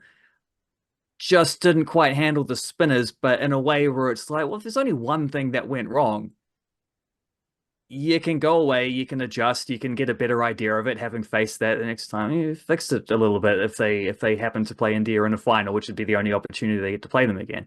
So yeah, it's annoying they lost their winning streak, but I also think that was, all things considered, it still felt like a continuation of what we've seen them recently. So I was pretty happy with how they played for the most part. We did see Will Young, Rachin Ravindra opening the batting as we expected. There isn't a conundrum at the top of the order. You pick your two best batters, and Devon Conway's not in that two best batter category. Not a conundrum. Devon Conway, you got to chill, bruh. Daryl Mitchell, 27 runs, averaging 13. Like, he's one of our best ODI batters, but he's not batting it like it at the moment. That's probably the biggest issue in the batting lineup. He is 6th for runs this year in ODI cricket for the Blackcaps, 215, averaging 30.7. So, like, Latham's got more runs, Will Young, Rachin Ravindra, Glenn Phillips has more runs. Kane Williamson's got more runs as the leading run scorer. So there's a bit of an issue around Daryl Mitchell. It either continues into a form slump or he rectifies against South Africa. I reckon Daryl Mitchell's going to rectify. Like, given what he's done over the course of his international career, There's nothing to suggest that he can't rectify his little slump at the moment. And we've also got Kyle Jamieson just in the first 11. Only in the squad because Ben Sears is injured, Lockie Ferguson's injured, Kyle Jamieson comes in, and by coming into the squad, then coming into the first 11, he leaps over Jacob Duffy. Poor Jacob Duffy, spark one up, pour some out for Jacob Duffy, but he's still there in the squad doing his thing. My read on this situation is that Jacob Duffy's like there for the Matt Henry replacement type of role, whereas Kyle Jamieson's stepping in for Ben Sears and Lockie Ferguson. He doesn't bowl as fast as them, but he does have a little bit of X factor with his height, his bounce, and his skill as far as movement of the ball goes. So that's been the biggest change or the biggest thing in the bowling department. Matt Henry, 22 wickets, averaging 14.9 this year. Then we've got Will O'Rourke, Santner, Bracewell, all with at least 10 wickets, averaging below 30. As per our discussion in the bonus pod last Thursday, I'll update the variety of contributions this year in ODI cricket. We have, it's still 8 batters who have hit a 50 this year. Devon Conway is the only one of those 8 who's hit 150. So 7 batters have hit at least 2 50s this year. And we've got 5 dudes who have now hit a century with not Williamson, but we've got 5 dudes who have hit a century this year in, what do we got? 9 games? 9 ODIs and 5 different dudes have hit centuries. That's pretty impressive. Guys with at least 350 plus scores. Tom Latham, 250s, 1 century. Kane Williamson, 250s, 1 century. As I said, we got 4 bowlers with at least 10 wickets. We got 6 bowlers who have taken 5 plus wickets, including Duffy and Smith. Then you got Jamieson, who's only got 2 wickets. Phillips, 1 wicket. Ravinja, 1 wicket. Every single Blackcaps bowler this year in ODI cricket is conceding less than 7 RPO. Of the 6 bowlers who have taken 5 plus wickets, Nathan Smith is the only one who's conceding more than 6 RPO. That's pretty solid. Like, that's just solid cricket right there. So shout out to the Blackcaps. They will be playing their Champions Trophy semi-final tomorrow against South Africa. Get like any keen cricket fan, you're seeing a lot about England, you're seeing a lot about one-day cricket. In England, they don't play one-day cricket, all this stuff. Compare that to New Zealand, where we had the Ford Trophy final on Sunday. Canterbury won the Ford Trophy final. In this game, so wait, let me go generally, bigger picture. New Zealand, we do cricket well. We play the right amount of each format, and we play each format. We play each format, the right amount of each format in domestic cricket. We play the right amount of each format in international cricket. Some say we don't play enough. I say 5 test series are gluttonous. It's gluttony. You can solve all your scheduling issues in international cricket by stopping the 5 test series. Crazy, I know, but we're from New Zealand where we play 3 test series, where we play 2 test series. And I'm saying our scheduling is fantastic. The only issue with the New Zealand cricket scheduling, it would be nice to have some women's test cricket. That's the only kind of work on for me. But I think the scarcity of test cricket in New Zealand means every test, every day of a test is massive. It's an event. It's sold out. We get big crowds for random ODIs against anyone. We get big crowds for random T20s against anyone. We get big crowds for test cricket against anyone. You drop down a tier, domestic cricket, we did have a moan. We were critical when Plunket Shield went from 10 games to 8 games. But it's worked. It's worked out well. Because domestic cricket is producing fantastic cricketers. domestic cricket is doing its job in laying the foundations for cricket. We play a nice even split of each format. And then you've also got lots of other cricket. You got the culture tournaments, you got the A cricket, you got the regional games as well. So you might have less domestic cricket as far as fewer Plunket Shield games, but that's made up with so much more cricket in a different area, if you get what I'm saying. I'm working towards a point here where we had the Ford Trophy final. Auckland, in their Ford Trophy team, you got Finn Allen and Jimmy Neesham. Two guys who play a lot of T20 cricket around the world. Two guys who have given up their New Zealand cricket contract to play T20 cricket. Drama. They gave up their New Zealand cricket contract. They opted out of their New Zealand cricket contract. What does this mean for New Zealand cricket? Well, they're playing in the Ford Trophy final without a contract because it doesn't matter. Finn Allen is the captain of the Auckland team. Jimmy Neesham, he was their best player this season between T20 tournaments.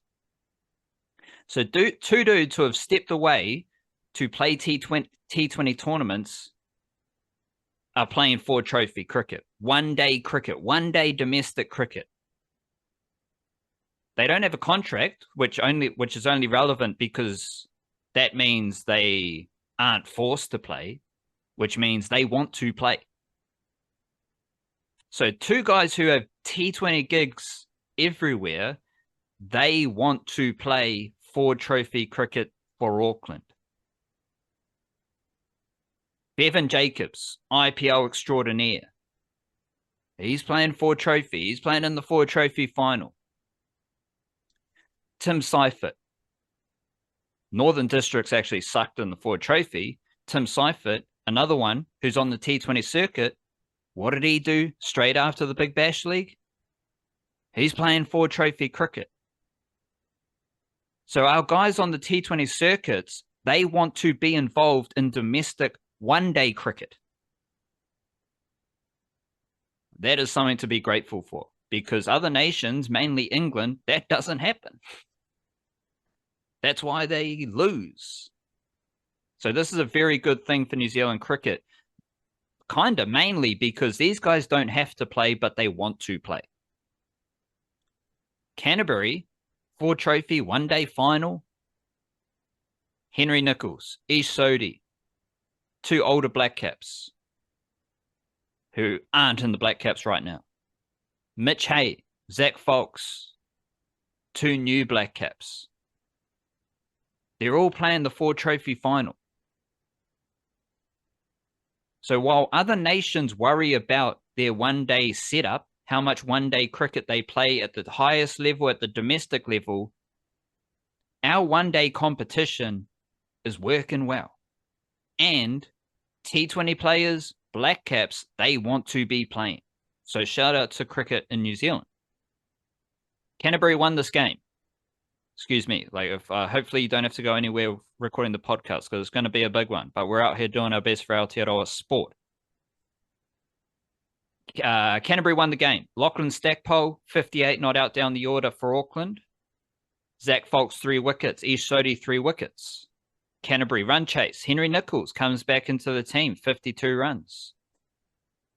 Mitch Hay, 86 not out. Canterbury win. The funky thing here is that Mitch Hay has scored his 3 50s in Ford Trophy this season after the Super Smash. All 3 of his 50s, 56 runs versus Otago, 51 runs versus Northern Districts, 86 not out in the final versus Auckland. All 3 of those 50s, strike rates over 100. In 2 of those 50s, he hit more 6s than 4s. 56 runs versus Otago, no 4s, 5 6s. 51 runs versus Northern Districts, 6 4s, 1 6. In the final, he hit 4 fours, 6 sixes. I mean, Mitch Hayes fun. He's a fun dude to watch. And that is not unique in the youngsters of Aotearoa. So many fun young players to enjoy, to watch, to learn about. Also, Zach Fox, he took 3 wickets. And he is now currently averaging 25.7 in first-class cricket, 23.8 in one-day cricket, 19.8 in T20 cricket. That's Zach Fox. That's the next up seamer. The Champions Trophy squad. Okay, Ben Sears is out injured. Okay, Lockie Ferguson's out injured. We call up Kyle Jamieson. And then we got other dudes doing the stuff back in New Zealand, like Zach Fox, winning finals. That's New Zealand cricket for you. So that is the men's final. I also think it's important to highlight that Curtis Heafy did finish as the leading run scorer in Ford Trophy with CD. So we've got Curtis Heafy, who I think is 21 years old, leading run scorer Ford Trophy. Matt Boyle, who did have a score in the Ford Trophy final, 41 runs, strike rate of 93, 3 fours, 2 sixes. He was the leading run scorer in Super Smash. 22 years old, I think. Now we're entering the last phase of Plunket Shield. And Rhys Matayu, for the sake of this storyline, needs to keep scoring runs. Because he is currently the leading run scorer in Plunket Shield at 23 years old off the top of my head. And we got 4 games to finish the summer with a youngster leading each competition for runs. It's already happened in Ford Trophy. It's already happened in the Super Smash. Now it's up to Rhys Matayu. No pressure. But you got to keep scoring some runs. Rhys Matayu did hit his first 250s in one-day cricket during the Ford Trophy as well. So shout out to him. He's working his way through the other formats. Then, of course, we had Otago defeating Auckland in an epic HBJ Shield final. Otago won that final without Susie Bates, without Hayley Jensen, and without Bella James. All 3 were in the White Ferns squad, but Hayley Jensen and Bella James got injured, so they didn't play the final. Then they were replaced for the White Ferns ODI squad. Bella James was replaced by Lauren Down. Hayley Jensen was replaced by Fran Jonas. So 2 Otago players out of the White Ferns ODI squad, 2 Auckland players in. But that is to say, Otago, like Hayley Jensen, she took like 15 or 16 wickets, averaging 13 with the ball. Very important. Senior player, good all-rounder. Bella James was the best batter in the first half of HBJ Shield, which got her a call up to the White Ferns squad to play Australia and looked good there. Didn't back it up in the second half of the summer, but she was a key reason why Otago had a dominant season. And Susie Bates, I think she hit a century and 250s in her 3 innings of HBJ Shield. So she was very important to Otago. None of them played the final. Otago won. Otago won with Eden Carson taking 2 wickets. Felicity Robertson, very solid all-rounder, experienced cricketer. I think she was their leading run scorer, very good bowler. Can't underestimate her presence in that Otago team. She took 2 wickets and then scored 53 runs at the top of the order. Polly Ingalls, 86 runs, strike rate of 101. So now we have a situation where I believe Polly Ingalls is the best wicketkeeper in New Zealand. And she has, I think she's got 2 seasons averaging over 40 in the HBJ Shield. I believe she averaged below 30 in the 10 seasons prior, whatever it was. But now she's piling up the runs in the HBJ Shield final, hit the highest score in the... Wait, she's piling up the runs in HBJ Shield. She hit the highest score in the final. I think she's a better wicketkeeper batter than Izzy Gaze right now. But that only sets up the battle for that illustrious honor in the White Ferns coming up with their ODI series versus Sri Lanka starting today, Tuesday afternoon. But there was a collapse. So Polly Ingles, she's working well with Felicity Robertson. They get out. Then Caitlin Blakely gets out. Then Anna Browning gets out. Then it's PJ Watkins and Eden Carson. Eden Carson, who was the leading wicket taker in the Super Smash, leading wicket taker in the HBJ Shield, and hit the winning run. She didn't hit the winning runs, but she basically won the game for Otago with 59 not out at a strike rate of 137. 5 fours, 2 sixes. She also hit a 50 a few weeks ago against Auckland at Eden Park, outer oval, I believe. She did have a 50-plus score in her second season of one-day batting, but this is her first season with 2 50s. So we have a situation where Eden Carson was the best bowler in both domestic competitions this summer and won the final by scoring runs and running really fast between the wickets because she's a fantastic athlete. She's one of the best fielders in New Zealand. Really quick in the outfield, but has a fantastic throw as well. That leads us, so on the back of the possibility of the leading run scorer in each men's competition being a young batter, the 3 bowlers, 3 leading wicket takers in HBJ Shield are all young bowlers. Eden Carson, Bree Illing, Ocean Bartlett. Like they're all 23 years or younger.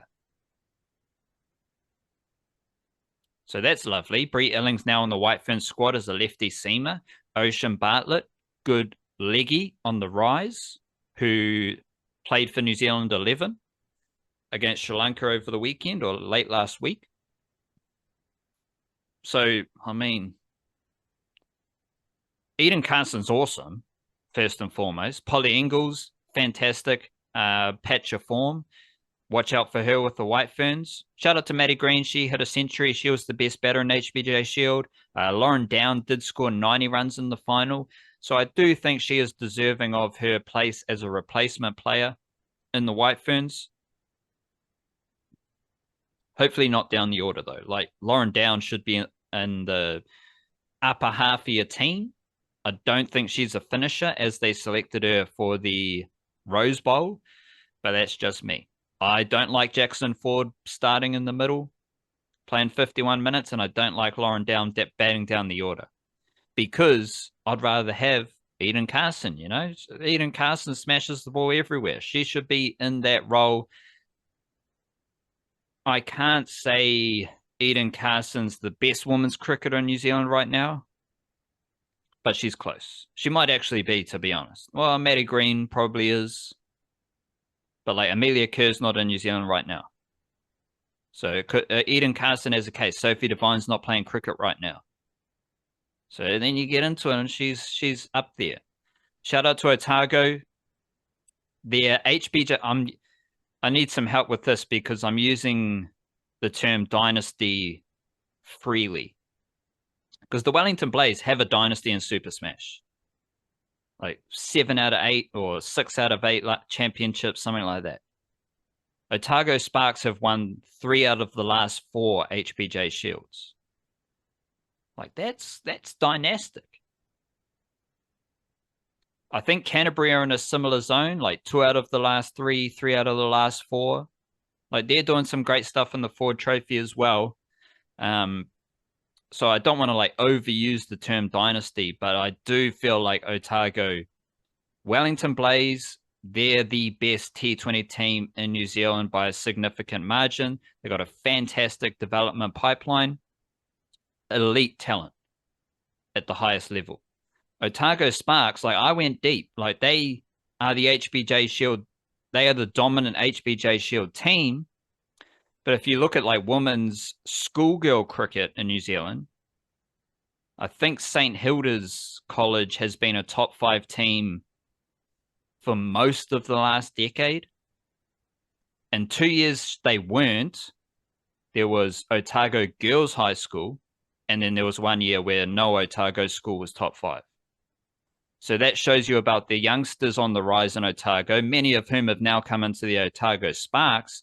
But there is something very special in the way Otago develops female cricketers.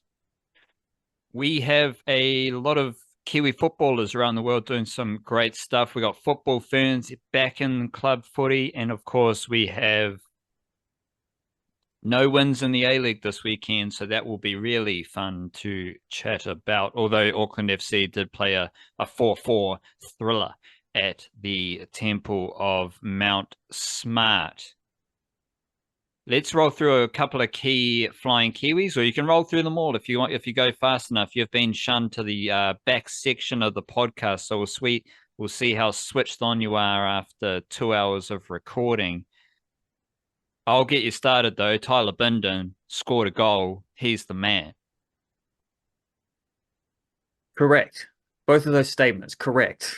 Tyler Bindon scored a goal. Tyler Bindon is the man.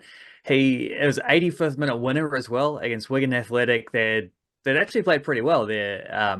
Reading, I think they conceded first, but then they hit back within like 15 minutes and then scored the winner right at the end when they were putting on a fair bit of pressure.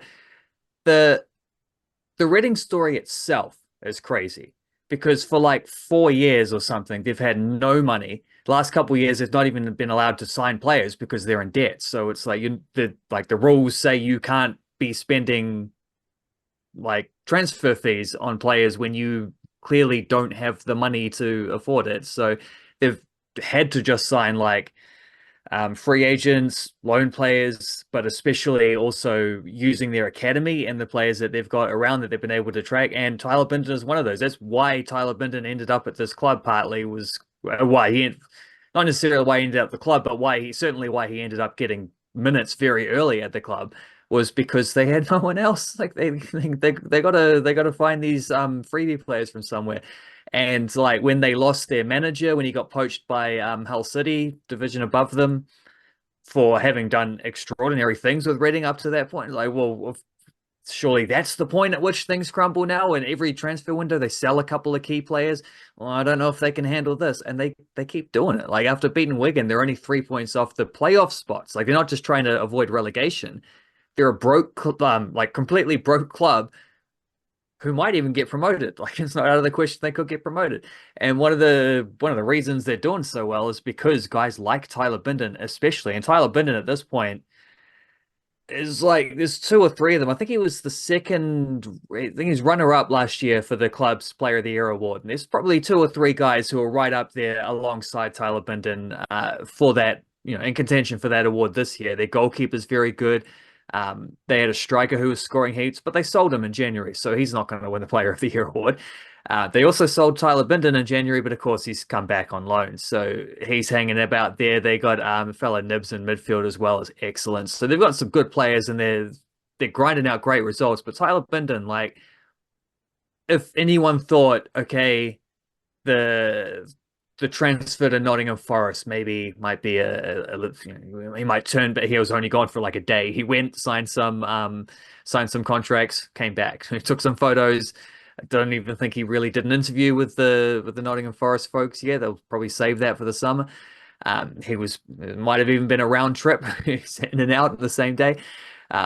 Keep the car running while he goes and signs his contract. He's back at Reading, but I mean, if anyone thought that was going to be a distraction for him, or he had turned back up a little bit too big for his boots or anything like that, or if anything, he's playing better now than he was before that. If anything, he's just been vindicated. He's got extra confidence. And now that there's this big spotlight on him, like there's these Nottingham Forest, like they're a Premier League club, they're a big deal. There's Nottingham Forest, like scouting accounts and stuff who are hyper focused on how Tyler Bindon plays for Reading every week. And if anything, he has gone to another level since then. I think it's astounding how good this guy is. And there is like, I get that people will be clamoring because of what I'm tempted to call A-League delusion syndrome, of just like, because everyone watches the A-League, the players in the A-League must be the starters for the All Whites because we're seeing them every week and they're playing great. So there's a bit of a push for like Francis de Vries is one. It's like, well, you're not starting Francis de Vries ahead of Liberato Cacace, who just knocked Juventus out of the Coppa Italia last week. And you're not starting Tyler Bindon. You're not starting Nando Peinica ahead of Tyler Bindon. Like you can't. Now you might start Tyler Bindon as the right centre back and have them both. That's a conversation. But like Michael Boxall just got named in the MLS Team of the Week, and Finn Sermon started both games for Portland and been pretty good for them. So I don't know. I think Nando's 4 out of 4 in those things, but that's not a bad place to be because he's probably the best fourth choice centre back we've ever had. Like to have that level of depth for the always in that position, which is traditionally our best position. Centre backs and goalkeepers. Back in the day, that's what we produced. We're still producing them, but we also have Callum McCowd, who scored 2 goals in a row off the bench as well for Silkeborg in the Danish Superliga. Chris Wood, guess what? He's into the quarterfinals of the FA Cup. He didn't play much. They left him on the bench for most of it, subbed him on towards the end of regulation time. They went to extra time against Ipswich, couldn't find a winner, 1-1 draw. You know what that means? After penalties, you know what that means? Chris Wood took the first penalty and scored it. So the streak continues, and then Nottingham Forest went on to win that one. That was actually happening before as we were recording it, so I was having to track that in between calls. So that was standard Chris Wood stuff, but he's having the season of his career. So yeah, incredible stuff from All-White's depth. Football Ferns showed off a fair bit of depth in the last window as well, especially young players pushing through with the old Macy Fraser setting up Maya Han for the winner in the second game. That was glorious stuff. So happy days as far as this is all concerned. And there does seem to be this is something about cup football in these players as well, because Cacace scoring in the shootout against Juventus there, Empoli are into the semi-finals of the Coppa Italia for the first time in the club's history. They've never gone that far before. Nottingham Forest quarterfinals now. They'll be playing Brighton in the quarterfinals of the FA Cup. They're the highest ranked team left in the FA Cup. And the only team, like the only other team sort of like up around them on the table, Man City and I don't know where Aston Villa are at the moment. I don't think they're actually that high up in the Premier League table, but those two are still in there. But like Liverpool are out, Arsenal are out, Manchester United are now out, etc., etc. Nottingham Forest haven't had a chance this good to win the FA Cup for decades, decades upon decades. Chris Wood's leading the way there. Although he hasn't actually played a lot in those cup games, I expect we'll see him play a fair bit more because the team they're playing in the quarterfinals is Brighton, and the last time they played Brighton, they scored 7 goals and he got a hat-trick. So I think you can probably lock him on as starting the next one. So, yeah, all plenty of good stuff there. I'll write about all of that in Flying Kiwis, write about the Lara Colpi situation, which just because we have a little bit of time, I'll point this out, where she, Western Springs player, under-20 World Cup last year, moved over to Switzerland. One of many New Zealand footballers who, I think she must have Swiss heritage. So one of many New Zealand footballers who have used the dual passport element to be able to get themselves a contract overseas, which is a fantastic opportunity when you're able to do that. She signed with a team called Young Boys, the women's team from Young Boys, which is weird, but whatever. They are one of the better teams in Switzerland, but because they're one of the better teams, she wasn't playing first team. She was playing under 20s for them. So she went out on loan to FC Thun, which is, funnily enough, I think the women's team for FC Thun is like a combined team. They're from Thun and half from some other. I think I'm not 100% sure on that. It might just be a different club from the same region with a slightly different name. But if it is the same club, well, Maka Rojas once upon a time actually played for FC Thun, which is funny how that goes. But she's on loan there to get first team football in the top division in Switzerland, where she's played about 5 times for them. They're the bottom team, so that's why like she's gone from one of the top teams on loan to one of the bottom teams. But they're giving her some good minutes, and she scored a banger on the weekend against Young Boys, which is weird. Like often you're not even allowed to play against your parent club, but she was allowed to play, and she played 90 minutes, and she scored a very good goal, curling it top corner, ripped it from just outside the box against her parent club, who she played for last week, because they seem to have this dual registration thing, which I don't know if I've ever heard of before, but they're letting her play under 20s for Young Boys and first team for Thun. So last week she scored a goal for the under 20s team of Young Boys. And this week she scored against the senior team of young boys for a different club. And she's been playing back and forth between both of them throughout the season. Like I think she's played 9 games for the 20s and about what did I say, 5 games in the Super League or whatever it's called in Switzerland. So I've never seen that one before, but she's scoring goals for both of those teams. So I'm pretty happy how that's gone. Auckland FC did have that 4-4 draw with Adelaide United. Conceding 4 goals saw them blow out to 17 goals conceded, which is now tied with Melbourne City for the fewest in the top 6. Everyone else, though, is over 23 goals conceded. So there's a good little buffer there for Auckland FC. I did feel a little bit of Alex Paulsen invincibility diminishing. Like his invincibility bar took a few blows in that game. Few penalties, and that was part of it, right? Like Alex Paulsen has been a penalty shot stopper. I'd love to see Alex Paulsen versus Kris Wood 10 pen. 10 pens, who scores, who saves, what happens there. That would be very fun to watch, but we'll never see it. So I do like.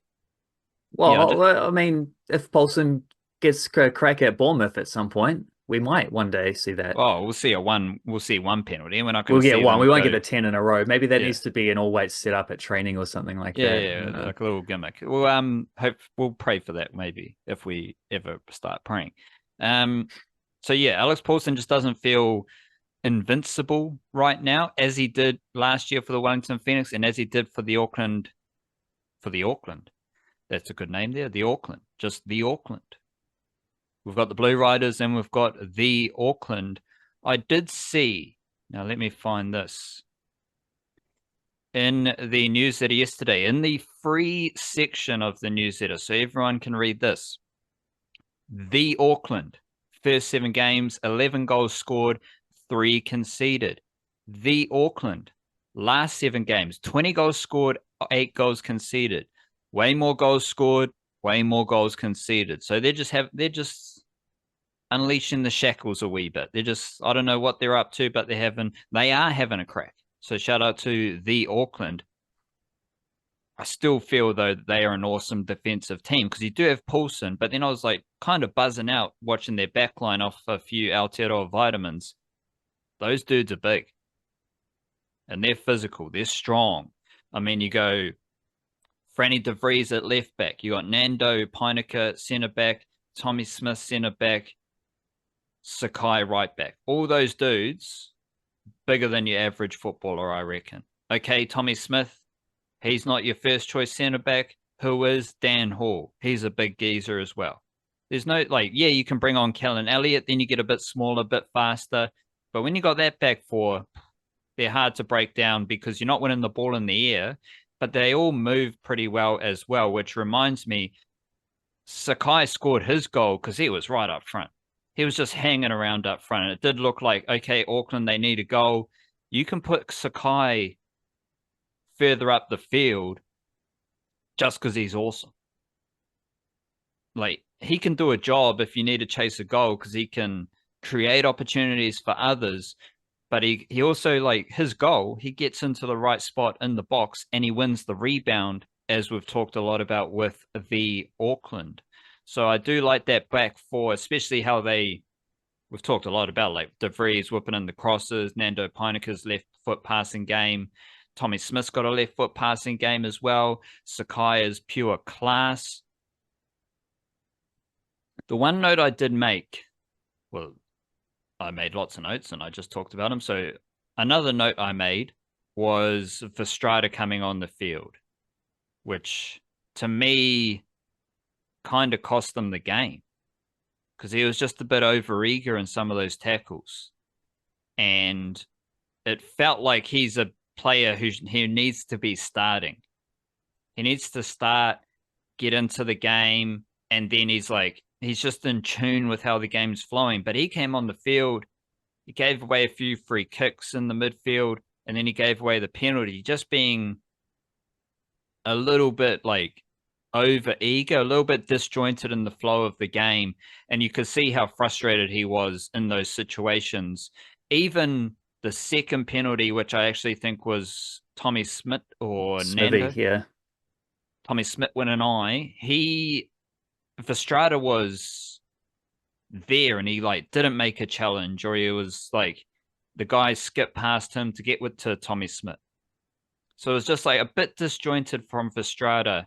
And I kind of feel like if he didn't play, they might have won that game. But Verstrada is obviously a first 11 player. I just think he needs to be starting and needs to be in the flow of the game where he can gauge, like, very physical center midfielder, very robust and aggressive defender. But if you're playing the whole game, you can kind of sense when to make the challenge, how to make the challenge to win the ball, especially coming up against different players in the A-League. And I also noted a lot of Marley Francois. Like they signed him mid-season and he's getting a lot of game time off the bench, which I'm not mad at. Like, he looks like a good player, so I do enjoy that. Simple question though, were you satisfied, not as a fan, but as someone analyzing Auckland FC? Were you satisfied with a 4-4 draw, or were you disappointed? Because I was disappointed. Well, I think you have to be disappointed when they concede last as late as they did. This was the first game that I've actually made the effort to, get in the car and drive down to and go and watch in person, which I've been meaning to from the start. I finally got around to seeing one. I saw a banger of a game and I saw an outstanding crowd and I enjoyed the atmosphere, and it was like fantastic setup and everything they got going there was great. Like, I loved it. You do have to be disappointed when you concede that late. And Tommy Smith said afterwards how uncharacteristic it felt. He's like, that's not us. That's not who we are. Something like that. Which is normally what someone says after their team gets involved in like off-field discretions or whatever. It's not us. Yeah. But in this case, I think that is true. That's not the team that they are. They're normally the ones who score the late goals. They did do it to Adelaide when they played them in Adelaide a while back. That was when Rogerson scored in like the 10th minute of stoppage time to equalize. So I guess this was a little bit of a revenge game for Adelaide, who, yeah, like 15 minutes into that, it looked like they were going to surpass last week's score against the Phoenix. It was like the 6 goals was just the starter for them.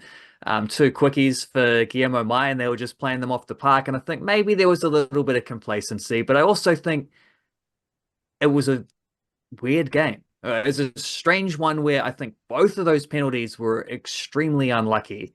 I felt, especially the first one, felt like the type of ones where when you watch 100 slow motion replays, you can bring yourself around to deciding, yeah, there's clearly contact. He's kicked him. Oh, that must be a foul then. But it's like the dude didn't even appeal. The guy got up and chased after the ball as it happened in real time. I don't see why there should be a lower threshold for or a higher threshold. I don't know which way that's supposed to go with thresholds, but it's the higher threshold for contact in the box versus what you get from a free kick anywhere else, where I just don't think that either of those two would have been given. The second one was kind of just a dude jumping into the contact and initiating himself to forces. It's like you're going to get games like that throughout the season. That's just going to happen. It was unlucky that they got 2 of those in the same game, and also unlucky they had 2 of those in the same one. It's like the first goal they conceded, I think Paulson has that covered at the near post, except that it hits the near post and deflects to an open guy in the middle of the goal to be able to knot it over from 3 centimeters out. Like, that's a bit of a freaky goal to concede as well. When you get those sort of the unlucky VAR type ones, those are freaky instances as well. Sometimes they go the other way. I remember there was a Phoenix game a couple of weeks ago where they had like 2 instances in a game where guys were getting hacked in the box and they couldn't get a call, and talk was all like, yeah, we're trying to make the A-League a little bit tougher this year and we're not going to give as many fouls and whatever. But then Auckland FC unfortunately find themselves in the wrong end of a couple of those. Like, at all, and then conceding right at the break. We're like right at the very end, where I think there's Francis De Vries gets burnt for the first move. Guy just like bursts it to the line to cross it. De Vries gets burnt by him, like he's defending too close or something, and he gets beaten for pace. Cross comes in, Nando Peinica swings a leg at it, air shot, misses it. There's two instances there already where they should have and normally would have cleared that. And then Paulson comes out to collect it, but it like hits an attacker who's in front of him, bounces off the back of his leg to another guy who then slots it in. So even that, like all four of those goals were strange ones to concede. And I think it was just a freaky game where you get all that stuff happening in the same one. In a different day, I kind of think they might have won that 4-1. It's interesting though, some like hearing you roll through your notes because a lot of those touched on the same things that I was always also noting down. I am a little bit more mad about seeing Marley Francois as much as we have because I don't think he's done anything to justify playing ahead of Liam Gillian, who deserved to be shuffled down the pecking order a little bit. Like he didn't fully take his chance in terms of getting them the kinds of goals and assists that Logan Rogerson and Neda Moreno were given. But Francois hasn't either. And so I don't know why Gillian's still sitting there watching this other guy getting all the minutes ahead of him when he's not really doing like Jesse Randall has. Jesse Randall's earned a bigger role as a substitute. So he's getting, I'm glad to see him. Although I also think, Verstrada should be starting. I was surprised he wasn't starting. And I agree he's probably the type of player you want setting the tone rather than jumping in mid-game or late in the game and trying to catch the tone that others have set. I don't think that was ideal for him.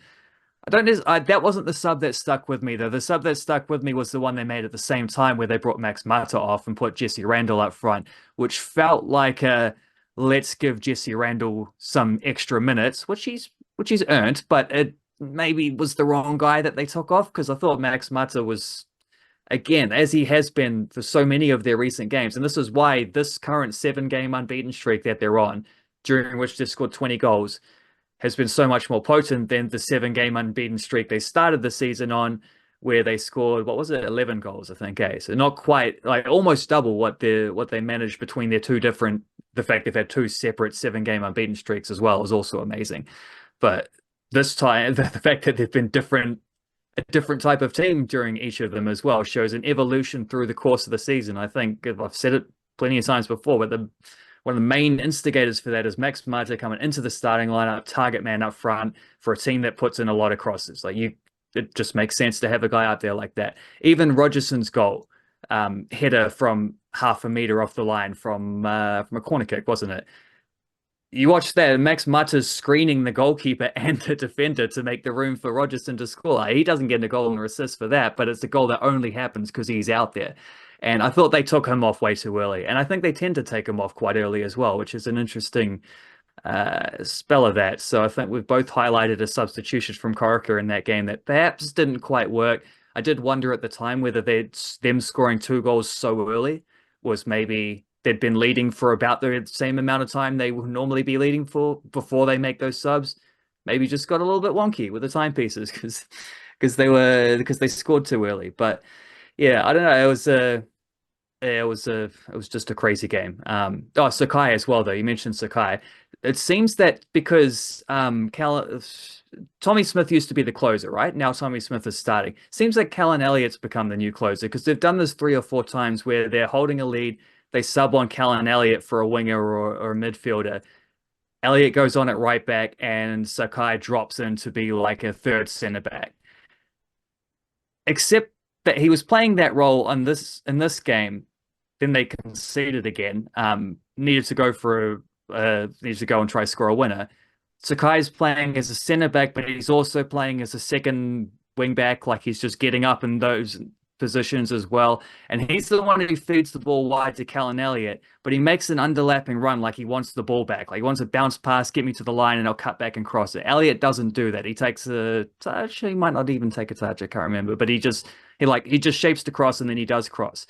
Sakai, his brain is so far ahead of the rest of the game. He's making this proactive move. It doesn't happen. So he proactively, on top of his proactive move, cuts back into the box, gets on the end of the cross that he himself was trying to make, and then also follows up when the goalkeeper spills it and scores again. Like it's just a great indication there of just how clever and experienced this guy is, where he sees things happening before anyone else, and then he takes advantage of it. And he's a monster in the challenge as well, as he showed a couple of times in this game and has been doing all season.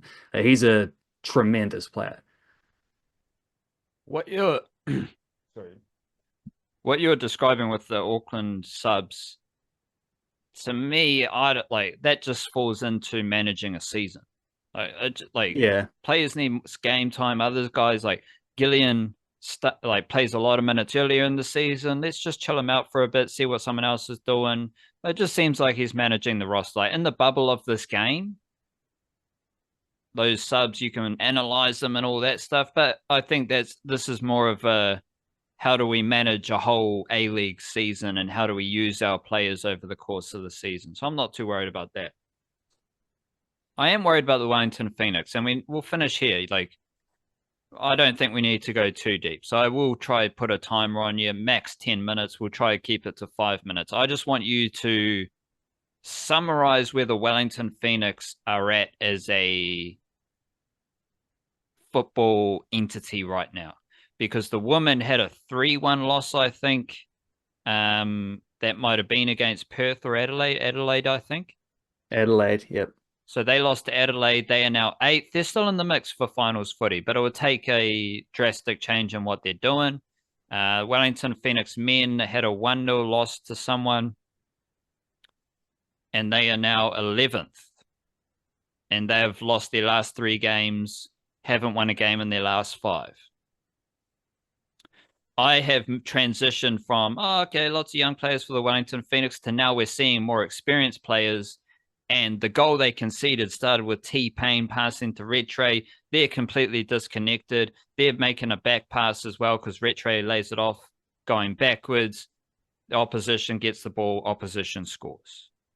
So now I'm like, whoa, what are you guys doing? But I don't necessarily see the Wellington Phoenix woman getting better and really pursuing that final spot with vigor as far as winning games, scoring goals, getting better. So I'll sum up my Wellington Phoenix vibe. I don't see either team. I don't see how either team's got better over the course of the season. How do you just kind of wrap up where the Wellington Phoenix are at right now so we can wrap up our podcast? Well, Phoenix women, I think, did at least lose to a good Adelaide team. Same as the Adelaide men, the Adelaide women are up near the top of the table, and they have really good away records. I think the Adelaide men have won like 6 of 9 away games or something crazy. So they're obviously Auckland FC were in for a threat there, and they came away with a 4 draw, which is probably in the light of other Adelaide results. Actually, that's not so bad. The fact that the next women lost the way they did was like, I mean, you had a Carolina Vahal penalty save. That was cool. Lovely finish from Olivia Ferguson for their goal, which she's starting to get a couple more lately. But they just also, I don't know, it feels like they're missing something when they get an attack. And it's frustrating because like Anneli Longo started both Football Ferns games, backed it up, and continued to play as well as she has been all season. And it's just like there needs to be more on the end of this. Like Maya McCutcheon and Anneli Longo were so clearly their 2 best players this season, and it just doesn't feel like their work leads to enough stuff because the players in front of them aren't consistent enough or clued in enough or whatever it takes, or just on the same page or something. And I think like I've been waiting to see Emma Main start a game finally for a while. She did start this game and didn't look great. I sort of see like why she wasn't starting as much. Maybe she is better in shorter stints. I don't know, but I thought she was faster than that. And there were a few instances where there were like balls in behind and she just got mowed down by the defenders. And that made me think, like, because I don't think Olivia Ferguson works very hard, but I don't think she's particularly fast. I think there might be a bit of Warriors about that team where they're lacking some pace in the attack, and they're not quite creative enough to where they don't have a Macy Fraser in the team at the moment to be able to pick some locks and create things that way.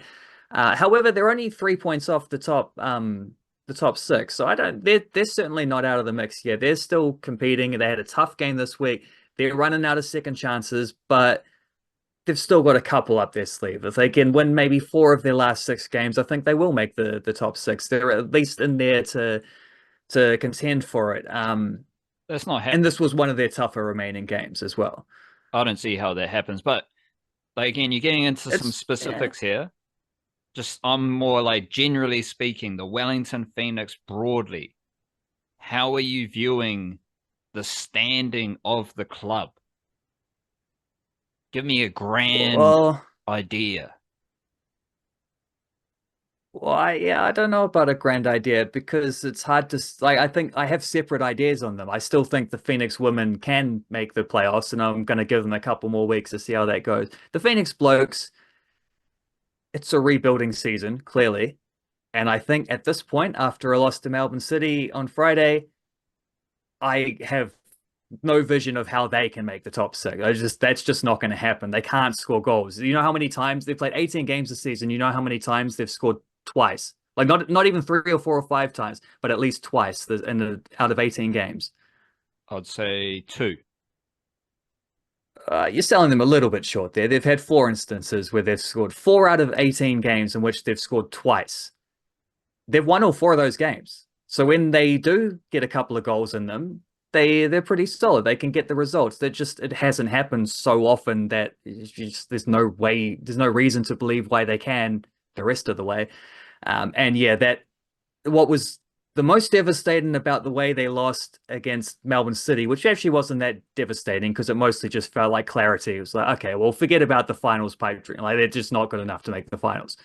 They're just building through, bringing some young players and working for the future. But what's frustrating about that was that, yeah, the goal they conceded came from their senior players coughing things. It wasn't rookie mistakes from Isaac Hughes or Nathan Walker or Matty Sheridan or whoever. It was Tim Payne playing wobbly, and especially Paulo Retre, who I thought had a shocking game when they across the whole of that match. I thought he was terrible, which is weird because he's normally solid. At least he might not be spectacular enough that what they want, but he's normally solid. He's awful in there, and he did miss the previous game with an injury, so perhaps he was just still feeling that. He wasn't there 100% physically. I don't know. But I also thought Scott Wooden in the first half was awful, which he at least fixed it in the second half. He was better after that. But because it was at the Auckland game the next day, so I was talking to people there and about the next game the night before, and there's just so many people complaining. Why do they try to play it out the back? They're not good enough. I'm like, none of those chances were coming from them playing out from the back. The only time they look wobbly is when Scott Wooden had the ball.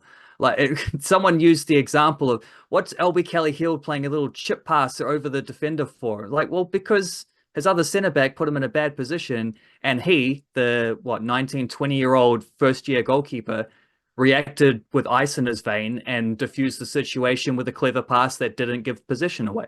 That's a good move. That's positive from them. Look, Hughes had a really strong game in this one.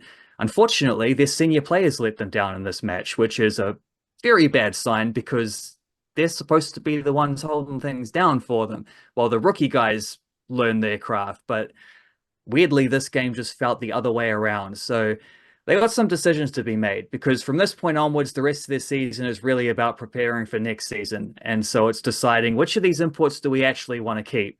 Well, 3 of them are on 2-year contracts, so that's not ideal. And 2 of the ones who are on who have multi-year contracts, who are contracted to come back next year, 2 of those imports were sitting on the bench, not used for this game. So that's also a pretty bad sign. Another one of them, who's not an import, but he's contracted for next season, is Paulo Retre, who had the worst game of his season in this one. So there are decisions to be made there. They got to figure out how they're going to build a team around the young players because they didn't do that very well this year. They just didn't put a strong enough spine, a strong enough core of the squad around the inexperienced academy graduates that they had.